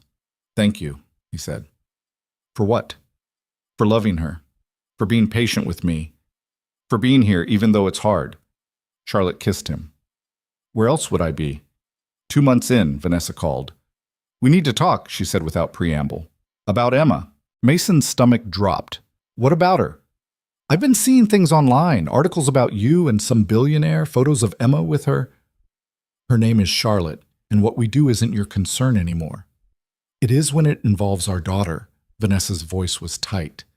"I don't appreciate finding out my child is being paraded around by some woman I've never met." "Charlotte isn't parading anyone around. She's my girlfriend. Emma likes her. That's all there is to it." "I want to meet her." "Absolutely not." "Mason, I have a right." "You have no rights here, Vanessa. You left. You chose Brad in Seattle and a different life. You don't get to control mine now. I'm Emma's mother, and I'm her father. And I'm telling you that Charlotte is good for her, good for us, and you need to trust my judgment." Vanessa was quiet for a moment. "Is it serious with this woman?" Mason thought about lying, making it sound casual to avoid Vanessa's judgment, but he was tired of downplaying things to make other people comfortable. "Yeah," he said. "It's serious." "Then I definitely want to meet her. If she's going to be part of Emma's life, I'll think about it," Mason said, though he had no intention of subjecting Charlotte to his ex-wife's scrutiny. "Was there anything else?" "Just be careful, okay? Emma's already been through one broken home. I don't want her getting attached to someone who might not stick around." The words hit harder than Vanessa probably intended. Charlotte isn't going anywhere. "You can't know that." "No," Mason agreed, "but I can believe it." He hung up before Vanessa could respond and spent the next hour pacing his apartment, anxiety gnawing at his gut. When Charlotte came down that evening, she took one look at him and asked what was wrong. He told her about the call. "She wants to meet me?" Charlotte looked more amused than concerned. "That should be fun." "You don't have to. We can just—" "Mason, if Emma's mother wants to meet the woman dating her ex-husband, that's reasonable. Uncomfortable, but reasonable." "It's going to be a disaster," Charlotte smiled. "Probably, but we'll survive it." She was right about the disaster part. They met at a coffee shop halfway between Mason's apartment and Vanessa's hotel. She was in town to pick up Emma for her custody weekend. Charlotte dressed down for the occasion, jeans and a simple sweater, but she still looked expensive in a way that couldn't be hidden. Vanessa arrived with Brad in tow, which Mason hadn't expected and definitely didn't appreciate. "You must be Charlotte," Vanessa said, extending a hand. "I'm Vanessa, Emma's mother. Nice to meet you." Charlotte shook her hand with practiced grace. They sat, ordered coffee that nobody actually drank, and engaged in the most awkward conversation Mason had ever been part of. "So," Vanessa said, stirring her untouched latte, "you're a CEO." "Was. I'm on sabbatical currently." "How nice. Must be wonderful to be able to just step away from work whenever you want." Charlotte's smile didn't waver. "It's a privilege, yes." "And you live in the same building as Mason?" "In the penthouse, yes."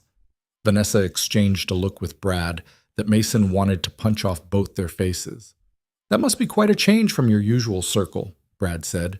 "Dating someone more middle class." "Brad," Mason said tightly. "What? I'm just making conversation." Charlotte set down her coffee cup carefully. "If you're asking whether I care that Mason doesn't have money, the answer is no. I don't. He's kind, he's a wonderful father, and he treats me like a person instead of a bank account. That's worth more than any amount of wealth." "Of course," Vanessa said quickly. "We didn't mean to imply a pushata." "I think you did, actually." Charlotte's voice was still pleasant, but there was steel underneath. "Let me be very clear. I'm not dating Mason for any reason other than I love him. And I care about Emma because she's a smart, sweet child who deserves to be surrounded by people who appreciate her. If you have concerns about my presence in their lives, I'm happy to address them. But I won't sit here and be insulted." Vanessa looked taken aback. Brad looked annoyed. Mason fell a little more in love. "I just want what's best for Emma," Vanessa finally said. "So do I," Charlotte replied, "which means we probably want the same thing." The rest of the meeting was marginally more civil, though still tense. When they finally escaped to the parking lot, Mason let out a breath he felt like he'd been holding for an hour. That was brutal, he said. Your ex-wife is lovely, Charlotte said dryly, and Brad seems delightful.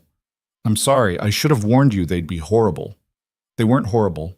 They were protective. In an obnoxious way, but still. Charlotte leaned against her car. Although if Brad makes one more comment about middle class, I might have actually lost it. Mason laughed despite himself. You handled it better than I would have. Years of hostile board meetings. Charlotte pulled him closer. For what it's worth, I meant what I said. About loving you. Even after meeting my disaster of an ex-wife? Especially after that, it puts my own complicated family dynamics in perspective. They kissed in the parking lot like teenagers, and Mason forgot to care if anyone was watching. Emma's 5th birthday came in early April, and Mason went slightly overboard planning a party at the local park. Nothing fancy, just some kids from her daycare, a superhero cake from the grocery store, and games that mostly involved running around screaming.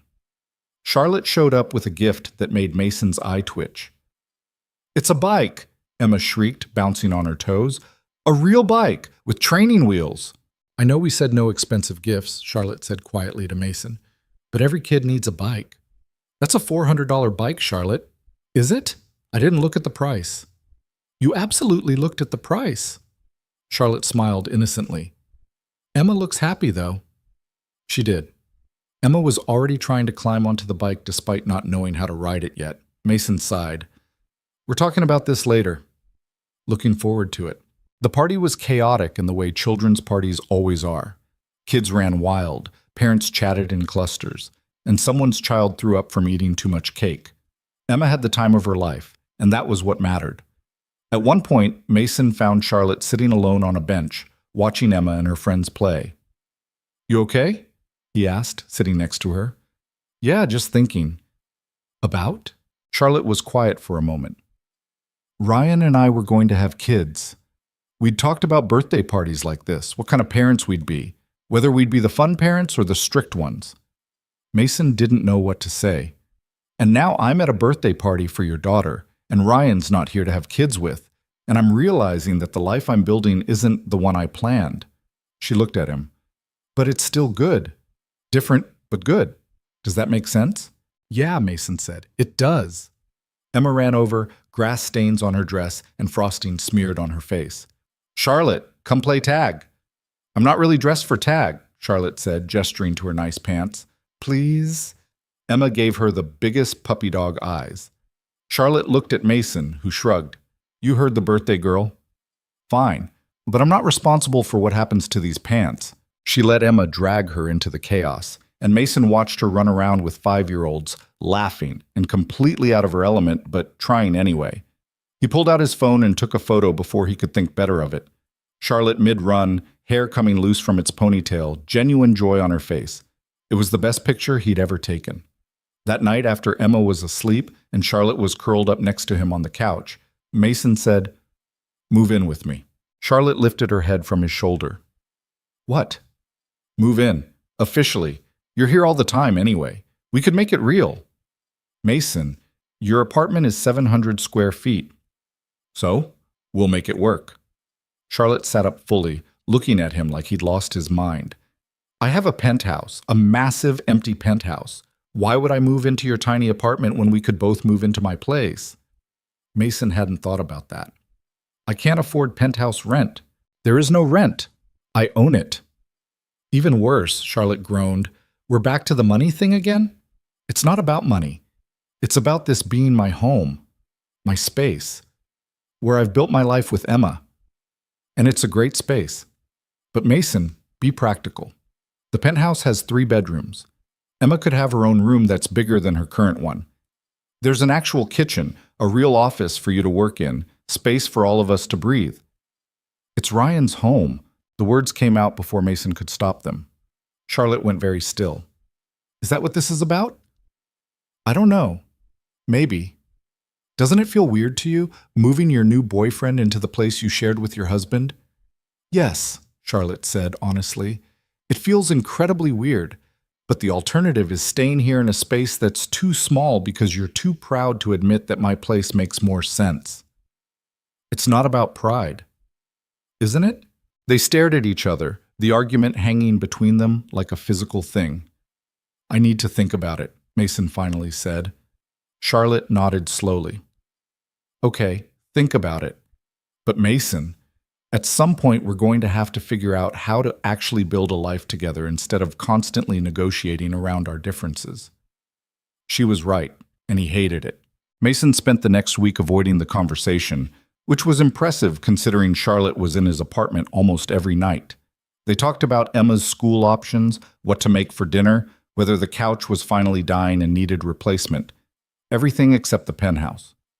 Charlotte didn't push, but Mason could feel her waiting. The decision got made for him on a Tuesday when his landlord knocked on the door with news that made Mason's stomach drop. Building's been sold, Mr. Kowalski said, looking genuinely apologetic. New owners are renovating the whole place, converting units to luxury condos. Everyone's got 60 days to clear out. Mason stared at him. You're kidding. Wish I was. You'll get your deposit back, and they're offering a small relocation stipend, but he shrugged helplessly. I'm sorry, kid, it's out of my hands. After he left, Mason sat on his couch, the one he'd bought secondhand 3 years ago, the one Emma had spilled juice on countless times, the one where Charlotte had fallen asleep wrapped in that Target blanket, and tried to figure out what the hell he was going to do. Finding a new apartment in Portland on his budget, one that was big enough for him and Emma and close enough to her school, would be nearly impossible. Rents had gone up significantly. He'd looked at listings just out of curiosity a few months ago and felt sick at the numbers. His phone rang. Charlotte. Hey, he answered, trying to sound normal. What's wrong? How do you know something's wrong? Because you answered on the first ring and you sound like someone died. What happened? Mason told her about the building sale, the eviction, the 60-day deadline. Charlotte was quiet for a moment. Then she said, Move into the penthouse. Charlotte, I know you have complicated feelings about it. I know it's not ideal. But Mason, you need a place to live, and I have more space than I know what to do with.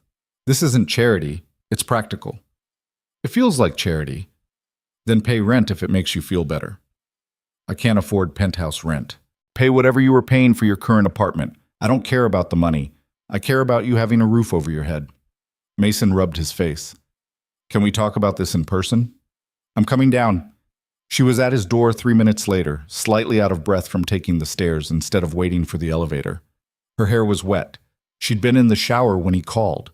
Okay, she said, closing the door behind her. Let's actually talk about this. What's the real issue? And don't say it's about money or pride or any of that surface stuff. What's actually stopping you? Mason looked at her, at this woman who'd somehow become essential to his life in the span of a few months, and decided honesty was the only option left. I'm scared, he admitted, of moving into a space that was yours and Ryan's, of feeling like a placeholder in someone else's life, of Emma getting attached to a lifestyle we can't sustain on our own if things fall apart. If things fall apart, Charlotte repeated. Not when. If. Yeah. So you're planning for our relationship to end? I'm being realistic. My marriage ended. Yours ended, just not by choice. Things fall apart, Charlotte. That's just what happens. Charlotte sat down next to him. You're right. Things do fall apart sometimes. But that doesn't mean we should sabotage what we have now by being too scared to actually commit to it. Moving into your penthouse isn't just committing, it's giving up my independence, my ability to provide for my own family. You're still providing. You're still working, still paying your share, still being Emma's father. The only thing that's changing is the address. She took his hand. But I think this is about more than the apartment. I think you're scared that if we do this, if we actually merge our lives, you won't be able to walk away if things get hard. Mason wanted to argue, but she was right. After Vanessa left, he said quietly, I promised myself I'd never be in a position where someone else's choices could destroy me again. If I keep my own apartment, my own space, then I'm protected. If you decide this is too much, if you realize you want someone from your own world, I still have somewhere to land. And by keeping one foot out the door, you're guaranteeing that we never actually build something real. Charlotte's voice was gentle but firm. Mason, I love you. I'm not going anywhere. But if you can't trust that, if you're always waiting for me to leave, then we're going to have problems that have nothing to do with where we live. I want to trust it. Then do. Take the leap. Move in with me and let's actually try to build a life instead of just dating with safety nets. Mason thought about his apartment, the space he'd carefully built after his divorce. Small and imperfect, but his. The idea of giving it up felt like losing something he couldn't get back. But the idea of losing Charlotte felt infinitely worse. Okay, he said. Let's do it. Charlotte's eyes went wide. Really? Yeah, but we're doing this my way. I pay rent, market rate for what a comparable apartment would cost, not a token amount. We split utilities and groceries.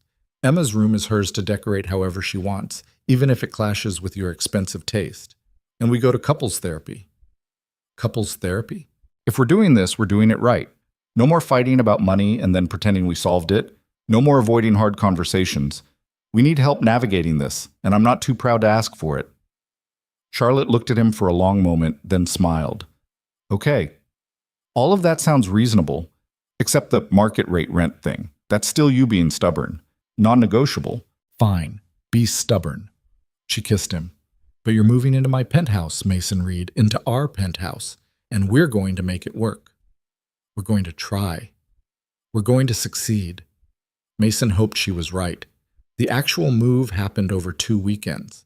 Charlotte hired movers, which Mason grudgingly accepted after realizing he couldn't physically carry his furniture up 4 flights of stairs. Watching strangers pack up his life into boxes felt surreal and final.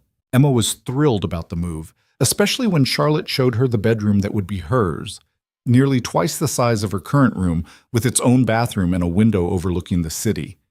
Can I paint it purple? Emma asked, eyes wide. Charlotte didn't even hesitate. Whatever color you want. Even sparkly purple? Especially sparkly purple. Mason watched them discuss paint samples and felt something in his chest both expand and ache. This was real. They were really doing this. The penthouse felt different when Mason moved his belongings in. Less like a museum, more like a space where actual humans lived. His worn couch looked out of place next to Charlotte's expensive furniture, and Emma's toys scattered across the pristine floors felt almost sacrilegious, but Charlotte insisted she liked it. It feels lived in now, she said, helping Mason unpack boxes in what would be his office. An actual room with a door that closed and everything. Less like a showcase, more like a home. You're sure about this? Mason asked, watching her fold his t-shirts with the same care she'd fold designer clothes. About all of it? Charlotte set down the shirt she was holding and looked at him. I'm terrified, if that's what you're asking. This is the first major change I've made since Ryan died. The first time I've chosen to move forward instead of just surviving. But yeah, I'm sure. What if we mess this up? Then we mess it up. But at least we'll have tried. That night, after Emma was asleep in her new purple that would be sparkly soon room, Mason and Charlotte stood in the master bedroom, their bedroom now, and faced the elephant in the room that neither of them had addressed. The bed was still Ryan's. The furniture was still Ryan's. The photos on the dresser were still of Charlotte and Ryan. I can change it, Charlotte said quickly, following his gaze. Replace the furniture, take down the photos. I should have done it before you moved in. No, Mason said, surprising himself. Don't change it for me. This was your life with him. That's not something to erase. But it's your bedroom now, too. It's weird, having another man sleep in the bed I shared with my husband. Yeah, Mason admitted. It's pretty weird. But Charlotte, I'm not asking you to pretend Ryan didn't exist. I'm just asking for space to exist alongside his memory. Charlotte looked at the photos on the dresser. Her and Ryan on their wedding day, on a beach somewhere tropical, at a company event where they were both dressed to the nines. I don't know how to do that, she said quietly. How to honor what I had with him while building something new with you. Neither do I. But maybe we start by acknowledging it's complicated and go from there. Charlotte nodded slowly, then walked to the dresser. She picked up the wedding photo, the largest one, in an ornate frame, and held it for a moment. I loved him so much, she said. I need you to know that. What we had was real and good, and I'll never regret it. I know. But I love you too. Present tense. Not as a replacement or because I'm lonely, but because you're you, and I need that to be okay. It's okay, Mason said, and meant it. Charlotte looked at the photo one more time, then moved it from the dresser to a shelf in the walk-in closet. Still there, still honored, but not the first thing they saw every morning. She moved the other photos too, creating a small section of the closet that was Ryan's space. Their wedding album, his favorite watch, a sweater she couldn't bring herself to donate. "Is this okay?" she asked Mason. "It's perfect." That night they slept in the bed together for the first time. And it was awkward and strange, and Mason couldn't quite relax, knowing this was where Charlotte and Ryan had slept for 3 years. But Charlotte curled up against him, her head on his chest, and whispered, "Thank you for being patient with me." And Mason thought maybe they could figure this out after all. The first session with the couple's therapist happened a week later. Dr. Sarah Chen was in her 40s, with kind eyes and a no-nonsense demeanor that Mason appreciated immediately. "So," she said, after they'd done introductions and settled into her office, "Charlotte, you're a widow who started dating Mason roughly 6 months after your husband's death. Mason, you're divorced and have a young daughter. You've been together about 4 months and just moved in together. Does that cover the basics?" "That's the headline version," Charlotte said. "And what brings you to therapy? What are you hoping to work on?" Mason and Charlotte looked at each other. "We fight about money," Mason said. "We have different communication styles," Charlotte added. "I'm still grieving and don't always know how to make space for both my past and my present. I'm terrified of getting hurt again and sabotage things by being too independent." Dr. Chen nodded, taking notes. "So what I'm hearing is that you both love each other, but are struggling with the practical realities of blending very different lives. Is that fair?" "Yeah," they said in unison. "Okay, let's start with the money issue, since that seems to be a recurring conflict." They spent the next 40 minutes dissecting their financial fights, and it was brutal. Dr. Chen didn't let them hide behind polite explanations or surface-level solutions.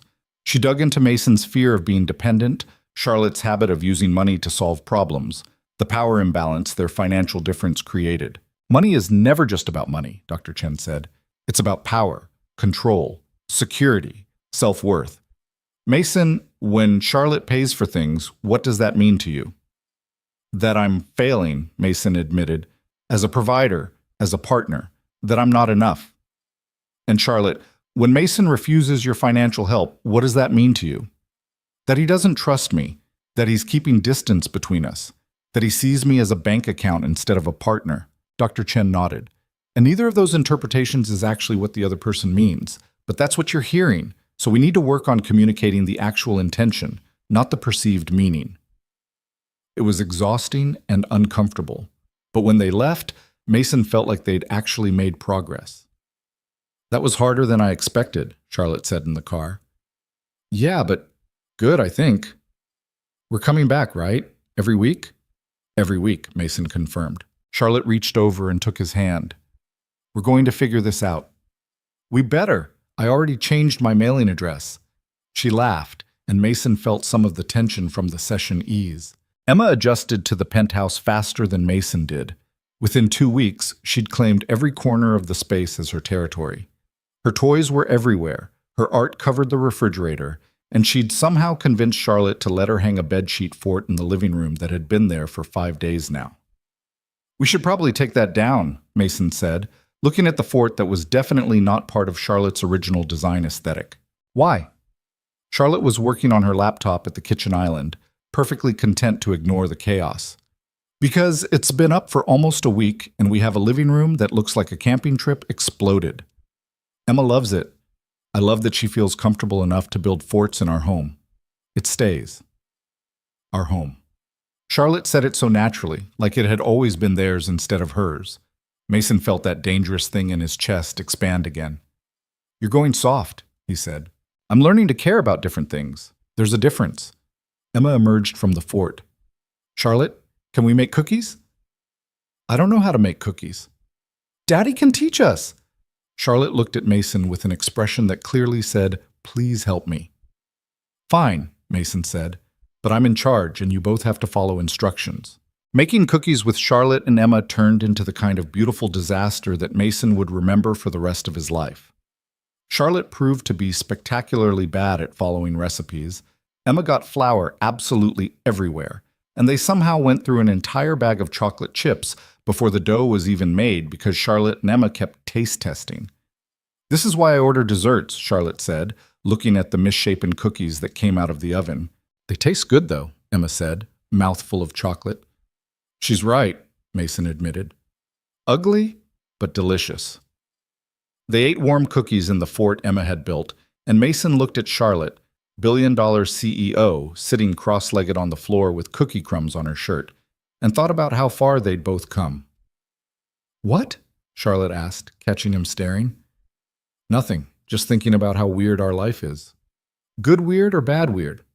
Definitely good weird. Emma fell asleep in the fort, and Mason carried her to her room while Charlotte cleaned up the kitchen disaster. When he came back, Charlotte was loading the dishwasher with the focused determination of someone who'd never actually done it before. You're putting the glasses on the bottom rack, Mason said. Is that wrong? Very wrong. Charlotte stepped back. You do it. I clearly don't have the domestic skills for this. You're learning. I'm trying. There's a difference. Mason reorganized the dishwasher while Charlotte watched, and it was so normal and domestic that it almost felt surreal. My 6-month sabbatical is almost up, Charlotte said suddenly. The board wants me to decide if I'm coming back. Mason's hands stilled on a plate. What do you want to do? I don't know. Part of me misses it. The strategy, the deal-making, the feeling of building something. But another part of me has gotten used to this. She gestured vaguely at the kitchen, having time to be a disaster at cookie making and learning how to load a dishwasher. You can do both. Can I, though? I've watched enough executives try to balance high-powered careers and personal lives. It usually ends with one or the other suffering. So what are you thinking? Charlotte leaned against the counter. What if I don't go back as CEO? What if I stay on the board, consult on major deals, but step back from the day-to-day operations? Would that make you happy? I think it might. I spent so many years building that company because it's what Ryan and I did together. It was our dream, but now I'm trying to figure out what my dreams are. Separate from his memory. She looked at Mason. And I'm realizing that maybe I don't want to spend 60 hours a week in boardrooms anymore. What do you want? Honestly, I want more mornings making cookies with Emma, more evenings where we cook dinner together and argue about how to properly load a dishwasher, more time to actually live instead of just work. Mason walked over and pulled her into a hug. Then do that. It feels indulgent. It's not. It's choosing what matters to you. Charlotte held him tight. When did you get so wise? I'm not wise. I just know what it's like to lose time with people you love. Life's too short to spend it doing things that don't make you happy. Even if those things make you a lot of money, especially then. Charlotte pulled back to look at him. I love you. You know that? I might have heard you mention it once or twice. She kissed him, and Mason thought about how they'd gone from strangers to this in less than a year. How grief and loneliness and an early morning knock on the door had somehow led to cookie making and dishwasher debates. Life was strange, but it was also pretty good. The second fight about Ryan happened a month later, and it was worse than the first. Mason came home from a client meeting to find Charlotte sitting on the floor of the walk-in closet, surrounded by Ryan's belongings, crying. What happened? He asked, kneeling next to her. It's been a year, she said through tears. 1 year exactly since he died. And I forgot. I had a lunch meeting and went shopping and came home and was happy, and I forgot what day it was. She held up Ryan's watch, the one she'd kept on the shelf. What kind of person forgets the anniversary of their husband's death? Charlotte. I forgot him, Mason. I was too busy living my new life to remember the man I spent 3 years married to. What does that say about me? It says you're healing, that you're moving forward. It says I'm a terrible person who replaced her husband like he was a broken appliance. Mason tried to pull her into a hug, but she pushed him away. Don't. I need to sit with this. I need to feel bad about forgetting. You're allowed to be happy without it being a betrayal. How do you know? Charlotte looked at him with devastated eyes. How can you be sure that what we have isn't just me running away from grief? That I'm not using you to avoid dealing with Ryan's death? The question hit Mason harder than he expected. Is that what you think you're doing? I don't know. Some days I'm sure I love you for you. Other days I wonder if I just love that you make me forget to be sad. Mason sat back on his heels, feeling like she'd punched him. Wow. I'm sorry. I shouldn't have said that. No, you should. If that's what you're thinking, I need to know. Charlotte wiped at her face. I don't actually believe that. I'm just spiraling. Today is hard, and I'm taking it out on you, and that's not fair. Do you want me to leave? Give you space? No. Yes. I don't know. She pulled her knees up to her chest. I want Ryan back, and I can't have that, so I don't know what I want. Mason stood up. I'm going to take Emma to the park. Give you some time alone. We'll be back in a few hours. Mason, it's okay, Charlotte. Take the time you need. He left before she could see how much her words had shaken him. At the park, Emma ran around on the playground while Mason sat on a bench, trying not to spiral himself. Was Charlotte right? Was he just a distraction from her grief? A comfortable placeholder until she was ready to actually face what she'd lost? His phone buzzed. A text from Charlotte. I'm sorry, I love you. Not as a distraction, as you. I'm just having a hard day. He stared at the message, wanting to believe it. Another text. Can we talk when you get home? Actually talk, not fight? Mason typed back. Yeah, we'll be home in an hour. When they got back, Charlotte had cleaned up the closet and was sitting on the couch with red eyes but relative composure. Emma ran to her immediately. Are you sad, Charlotte? Yeah, sweetheart. I'm having a sad day. Because you miss Ryan? Charlotte's eyes widened. She looked at Mason, who shrugged. They'd talked to Emma about Ryan in age-appropriate ways, explaining that Charlotte had been married before and that her husband had died. Yeah, Charlotte said, because I miss Ryan. Emma climbed onto the couch next to her. Daddy gets sad about Mommy sometimes too, even though they're not married anymore. He says it's okay to be sad about things that used to be different. Charlotte started crying again, but this time she was smiling too. Your daddy is very smart. I know. Emma patted Charlotte's arm. It's okay to be sad, but we still love you. Mason felt his throat get tight. After Emma went to bed, Charlotte and Mason sat on the terrace under the heat lamps, wrapped in blankets. I'm sorry about earlier, Charlotte said. That thing I said about using you to avoid grief? I didn't mean it. Are you sure? Yes, Mason, you're not a distraction or a replacement. You're someone I fell in love with while I was still grieving, and that's complicated, but it doesn't make it less real. Some days I feel like I'm competing with a ghost, Mason admitted, and I can't win because Ryan was perfect in memory, and I'm just me, imperfect and present and human. Ryan wasn't perfect. He left dirty socks everywhere and couldn't cook and had the organizational skills of a tornado. Charlotte smiled sadly. I've been romanticizing him in death in ways I never did when he was alive. That's not fair to his memory or to you.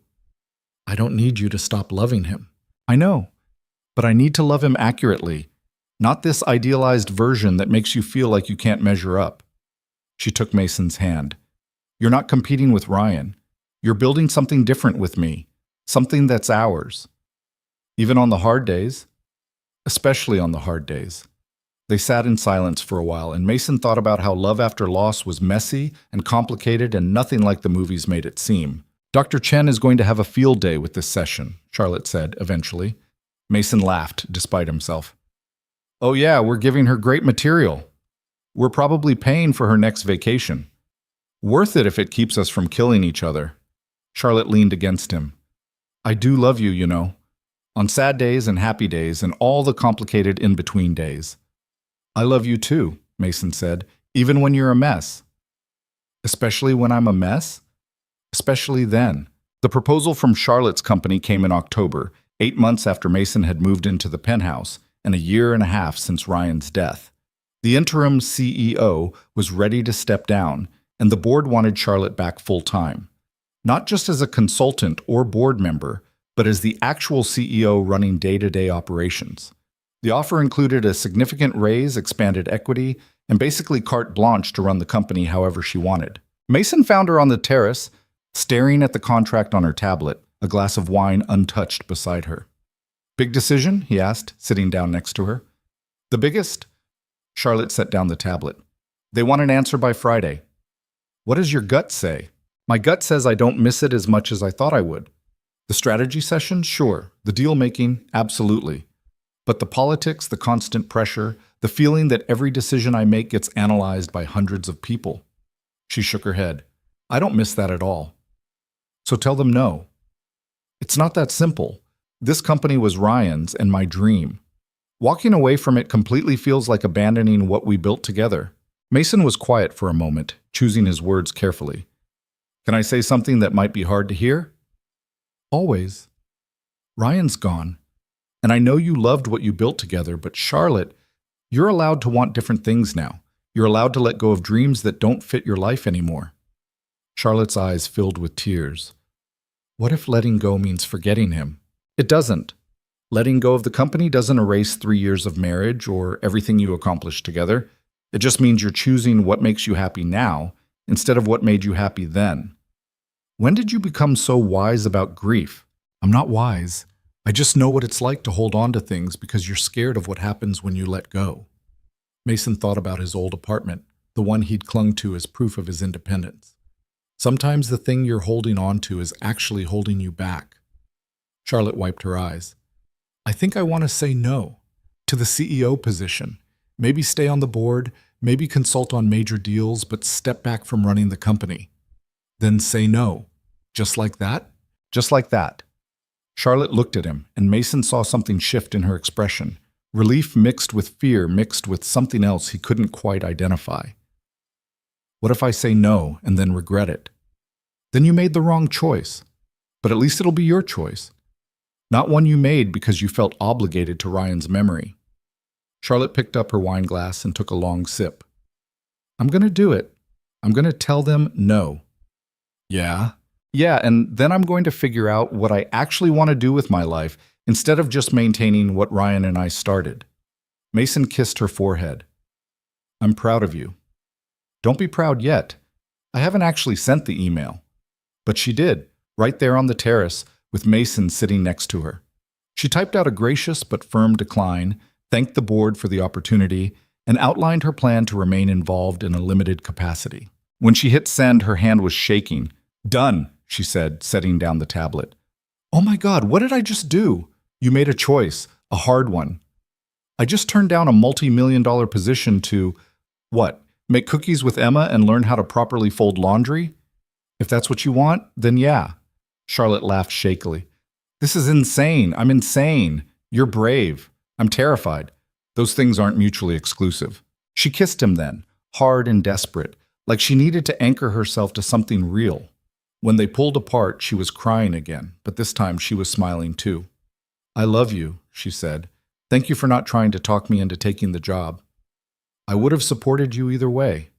I know. That's why I love you. The media had a field day with Charlotte's decision, of course. Articles speculated about why she'd turned down the CEO position, with theories ranging from health issues to secret pregnancies to Mason somehow manipulating her into stepping back. That last one made Mason want to put his fist through a wall, but Charlotte just laughed it off. Let them think whatever they want, she said, reading one particularly ridiculous article that claimed Mason was controlling her finances. We know the truth. Doesn't it bother you, people thinking I'm some kind of manipulative gold digger? Not even a little bit. The people whose opinions actually matter know better. Still, the scrutiny got worse before it got better. Reporters started camping out in front of their building again. Photographers tried to catch them during school drop-offs with Emma. One particularly aggressive tabloid ran a story claiming Mason had isolated Charlotte from her friends and family. The truth was that Charlotte had been the one to distance herself from certain people in her life, cutting out the ones who treated her grief as entertainment or her relationship with Mason as a scandal. But Nuance didn't sell magazines. The breaking point came when a photographer followed Emma at the park, taking pictures of her playing while Mason and Charlotte sat on a bench nearby. Charlotte noticed first. She stood up, walked directly to the photographer, and said in a voice Mason had never heard her use before, "If you take one more picture of that child, I will sue you, your publication, and every entity you're associated with into oblivion. Do you understand?" The photographer lowered his camera. "I'm just doing my job." "Your job doesn't include harassing a 5-year-old. Leave, now." "Ms. Vale, if you'd just answer a few questions." "I said leave." Charlotte's voice could have frozen nitrogen. "Or I call the police and have you arrested for harassment of a minor." The photographer left, and Charlotte came back to the bench trembling with rage. "I'm done," she said. "I'm done letting these vultures dictate how we live our lives." "What are you thinking?" "I'm thinking we need to control the narrative instead of letting them write whatever fiction they want." She pulled out her phone. I'm going to give an interview, one big interview where I tell the actual story, and then I'm done. No more comments, no more responses, just one definitive statement. Mason felt his stomach clench. Are you sure that's a good idea? No, but I'm tired of being a mystery for people to speculate about. I want to tell our story on our terms and then move on with our lives.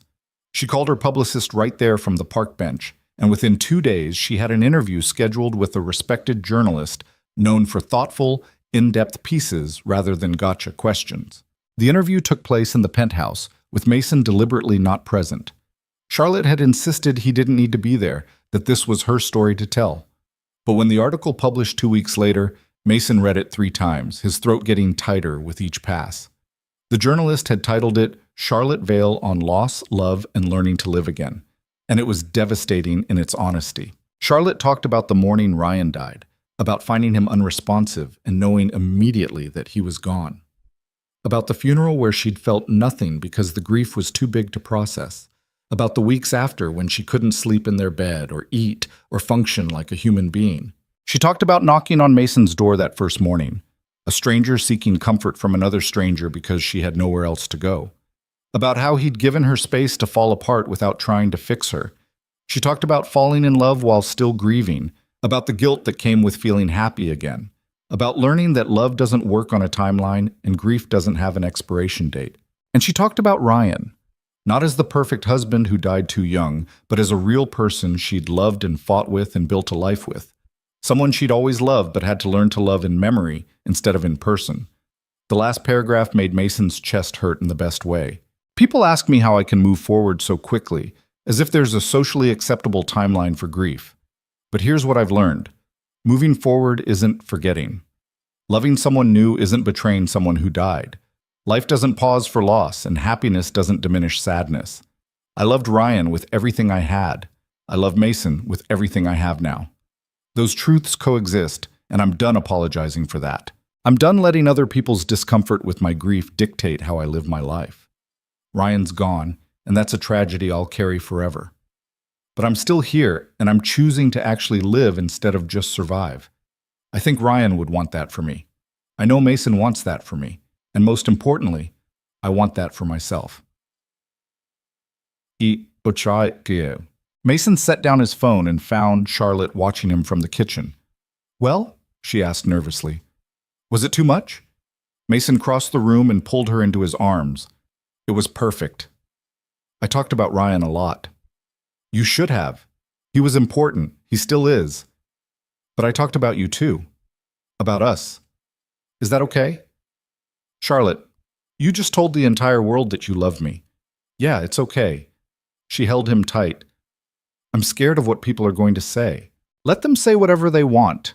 We know the truth. The response to the interview was overwhelming. Some people praised Charlotte's honesty, others criticized her timeline, and a vocal minority still insisted Mason was somehow taking advantage of her. But the difference was that now they had a narrative. Charlotte's narrative, in her own words, explaining her choices without apology. The tabloids gradually lost interest. There were new scandals to chase, fresh drama to manufacture. Charlotte and Mason became old news, which was exactly what they wanted. Life settled into something that felt almost normal. Charlotte joined the board of a nonprofit focused on grief support, using her experience and business skills to actually help people instead of just accumulating wealth. She consulted on a few business deals, enough to keep her brain engaged, but spent most of her time on things that mattered more than profit margins. Mason's business finally stabilized. He hired a part-time assistant, raised his rates, and started being more selective about clients. Money was still sometimes tight, but it wasn't the constant source of stress it had been. Emma thrived. Her room was eventually painted sparkly purple, just as promised, and she decided she wanted to be either a veterinarian or a princess when she grew up, preferably both. Vanessa had actually softened somewhat after reading Charlotte's interview, calling Mason to say, "Okay, I get it now. She's not some billionaire playing house with my daughter. She actually cares. I tried to tell you that months ago. Yeah, well, I'm stubborn and protective. But I can see Emma's happy, so good. That's good." It wasn't exactly a ringing endorsement, but it was progress. Mason and Charlotte kept going to therapy, even when things were good, because Dr. Chen had taught them that maintenance was easier than repair. They still fought about money sometimes, still navigated complicated feelings about Ryan's memory, still struggled with the practical realities of blending lives from different worlds. But they also laughed more than they argued. They built traditions: Sunday morning pancakes, Thursday movie nights, Saturday park visits. They learned each other's rhythms and moods and the specific ways they each needed space or closeness. It wasn't perfect, but it was real. The conversation about marriage came up on a random Tuesday in March, nearly 2 years after that first knock on Mason's door. They were washing dishes together, Charlotte washing, Mason drying, both of them comfortable in the routine. When Charlotte said out of nowhere, "Do you want to get married?" Mason nearly dropped the plate he was drying. "What?" "Married. Do you want to get married?" To me, specifically, not just in general. "Is this a proposal?" "I don't know. Maybe?" "I'm terrible at this." Charlotte set down the dish she was washing and turned to face him. "I've been thinking about it. About what comes next for us. We live together, we're raising Emma together, we've built a life together. And I know marriage is complicated, especially for me with Ryan and everything that represents, but yes," Mason interrupted. Charlotte blinked. "Yes?" "Yes, I want to marry you, if you're actually asking and not just theoretically wondering." "I'm actually asking, I think." "This was supposed to be more romantic, wasn't it?" Mason laughed, setting down the dish towel. "Charlotte, you just proposed to me while elbow deep in dish soap. It's perfect." "Really?"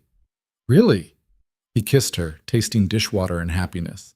"Although technically, shouldn't I be the one proposing?" "Why?" "Because you're the man?" "That's outdated patriarchal nonsense." "Fair point. So we're getting married?" "I think we are. If you really want to." "I really want to." Mason paused. "But Charlotte, we need to talk about the logistics. Because I know marriage to you means something specific because of Ryan, and I need to know where I stand in all of that." Charlotte nodded slowly. "You're right. We should talk about it properly, not just decide while doing dishes." They finished cleaning up in charged silence, then sat down at the kitchen table. The same table where they'd had so many important conversations over the past 2 years. "Okay," Charlotte said. "Let's talk about it. What are your concerns?" "I don't want to be Ryan 2.0. I don't want a wedding that's trying to recreate what you had with him or constantly gets compared to it. If we do this, it needs to be ours." "Agreed. Completely agreed." Charlotte reached across the table for his hand. "When Ryan and I got married, we had this huge wedding. 300 guests, designer dress, reception at a historic mansion. It was beautiful but also exhausting and not really us, just what was expected. So what do you want this time?" "Something small, intimate. Just the people who actually matter. Maybe on the beach or in a park, somewhere that feels like us instead of like a performance." Mason smiled. "That sounds perfect." "And Mason? I loved Ryan. I'll always love him. But marrying you isn't about replacing what I had with him. It's about choosing to build something new, our own story, our own life, our own version of forever." "I can work with that." Charlotte laughed, and it sounded lighter than Mason had heard in months. "So we're really doing this? Getting married?" "We're really doing this." "Should we tell Emma?" "Probably should have led with that, considering she's going to lose her mind." They told Emma the next morning over breakfast. Her reaction was everything they'd hoped for, and more. "You're getting married?" she shrieked, loud enough that Mason worried about the neighbors. "Like a prince and princess?" "Sort of," Charlotte said, grinning, "except without the crowns and castle." "Can I be in the wedding?" "You're the most important person in the wedding," Mason said. "We wouldn't do it without you." Emma threw herself at both of them, hugging with the full-body enthusiasm only a 5-year-old could manage. "This is the best day ever!" Mason caught Charlotte's eye over Emma's head, and she was crying happy tears, and he felt something in his chest settle into place that had been restless for years. This was his family. Imperfect and complicated and built from grief and loneliness and an early morning knock on a stranger's door. But it was his. They got married 3 months later on a beach in Oregon, just outside of Portland. There were 30 people there. Emma, Vanessa, and Brad, Charlotte's parents, Diane Vale, who cried through the entire ceremony, Mason's brother, and a handful of close friends, Dr. Chen, who they'd insisted attend, and a few of Charlotte's colleagues who'd become actual friends, rather than just business connections. Charlotte wore a simple white dress she'd bought off the rack, and Mason wore a suit he'd actually owned for years. Emma was the flower girl in a purple dress that she'd picked out herself, and she took her job very seriously, carefully scattering petals like each one mattered. There was no wedding party, no elaborate decorations, no hundreds of guests watching their every move. Just two people who'd found each other in the middle of loss, standing on a beach while the ocean crashed behind them, promising to build a life together. Mason's vows made Charlotte cry. He talked about how she'd knocked on his door when she had nowhere else to go, and how she'd somehow made his small life feel bigger just by being in it. How she'd taught him that love didn't have to be perfect to be real, and that sometimes the best things came from the most unexpected places. Charlotte's vows made everyone cry, including Mason.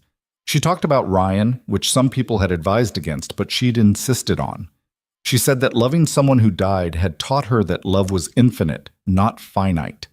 That loving Mason didn't diminish what she'd had with Ryan, it just meant her heart had expanded to hold both. She said that grief had broken her open, but Mason had helped her put the pieces back together in a new shape. That she was different now than she'd been before Ryan died, and that was okay. That she'd learned to carry loss and love at the same time, sadness and joy, the past and the future. "I'm not the same person who got married the first time," she said, voice shaking but steady. "I'm someone who knows that nothing is guaranteed, that life can shatter in an instant, that tomorrow isn't promised. But I'm also someone who's learned that even after devastating loss, there can be new love, new happiness, new beginnings." She looked directly at Mason. "You didn't save me from my grief. You sat with me in it. You let me be broken without trying to fix me. You made space for all the messy, complicated parts of loving someone while still grieving someone else. And somewhere in that space, I found myself again. A different version, but still me." Mason was full-on crying now, not even trying to hide it. "So I'm promising you today," Charlotte continued, "that I will love you with all the wisdom that loss has taught me.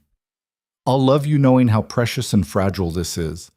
I'll love you with intention and presence and gratitude for every single day we get together. And I'll love you as yourself, not as a replacement or a second chance, but as Mason. The man who gave me coffee and a Target blanket when I needed it most. The man who taught me that it's okay to be happy again."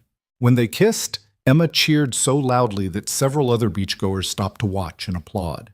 The reception was at a local restaurant Charlotte had rented out. Nothing fancy, but warm and full of people who actually cared about them. Mason's brother gave a toast about how he'd never seen his little brother happier. Diane gave a toast that started rocky, but ended with her saying that Ryan would have wanted Charlotte to find love again, and that she could see Mason genuinely made her happy. Emma gave a toast that was mostly about how she was happy to have Charlotte as her bonus mom. And could they please get a dog now that they were a real family?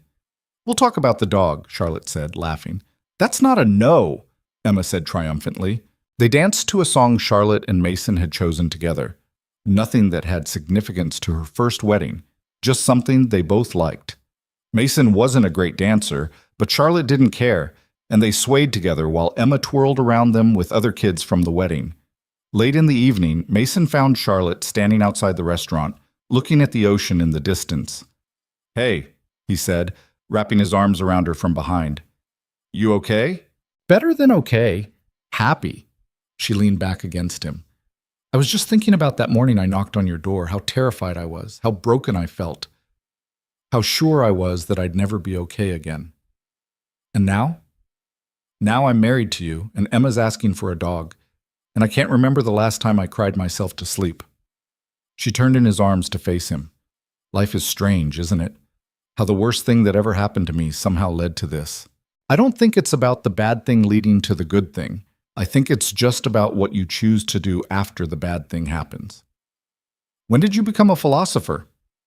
"I've been hanging out with this really smart woman. She's teaching me things." Charlotte kissed him, and Mason tasted salt from the ocean air and champagne and happiness that felt almost too big to contain. "I love you, Mr. Vale," she said. They'd decided Charlotte would keep her name professionally, but add Reed personally, a compromise that felt right for both of them. Mason had liked the idea that they'd both have pieces of their old lives while building something new. "I love you too, Mrs. Reed Vale." "That's too many names." "You're the one who insisted on both." I'm allowed to change my mind. Not about this, you're not. I already ordered new checks. Charlotte laughed, and Mason felt the sound all the way through his chest. They went back inside to their wedding reception, to Emma showing off her dance moves to anyone who'd watch, to friends and family celebrating not just their marriage, but the fact that both of them had survived loss and found each other on the other side. Life hadn't been smooth, it hadn't been easy, and it probably wouldn't be either of those things going forward. But it was theirs. 6 months after the wedding, Charlotte came home with a surprise that made Emma scream with joy, and Mason pretend to be more reluctant than he actually was. "Absolutely not," he said, looking at the puppy Charlotte was holding. "We talked about this. We agreed to wait." "We talked about it. I don't remember agreeing." Charlotte held up the small golden retriever puppy. "His name is Pancake, and he's ours now." Emma was already on the floor, letting Pancake lick her face. "Daddy, we have to keep him. Look how cute he is." "This is an ambush," Mason said, but he was already kneeling down to pet the dog. "This is love," Charlotte corrected, "and family, and the next chapter of our increasingly chaotic life." Pancake promptly peed on the floor, and Emma thought it was hilarious, and Charlotte looked horrified because she clearly hadn't thought through the puppy logistics, and Mason started laughing so hard he couldn't stop. "We're going to regret this," he said.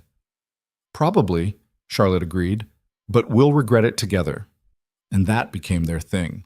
Whatever came next, good or bad, planned or spontaneous, sensible or completely ridiculous, they'd face it together. Emma started first grade and announced she wanted to be a scientist now. Actually, not a veterinarian princess. Charlotte launched her nonprofit into national prominence, channeling her business skills into something that actually helped people process grief. Mason's design business grew enough that he hired 2 full-time employees and moved into actual office space. They fought about whose turn it was to walk Pancake, about Emma's bedtime, about whether Mason's stress baking at 2 a.m. was therapeutic or problematic.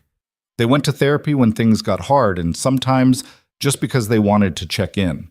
They celebrated anniversaries and mourned losses, and navigated the complicated reality of a blended life that had been built from broken pieces. On the 2nd anniversary of Ryan's death, Charlotte woke up sad but not devastated. She went to the cemetery alone that morning, something she needed to do without Mason, and she sat by Ryan's grave and talked to him. She told him about the nonprofit, about how she was using her business degree to help other people survive what she'd survived. She told him about Mason and Emma and Pancake, about the life she'd built in the ruins of what they'd had together. "I hope you'd be happy for me," she said to the headstone.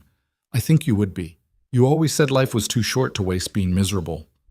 She placed flowers on the grave, his favorite, the one she brought every year, and sat in silence for a while. When she got home, Mason was making pancakes while Emma tried to teach Pancake to sit. It was loud and messy and nothing like the quiet, polished life she'd had before. It was perfect. "How are you doing?" Mason asked when she came into the kitchen. "Okay. Sad, but okay."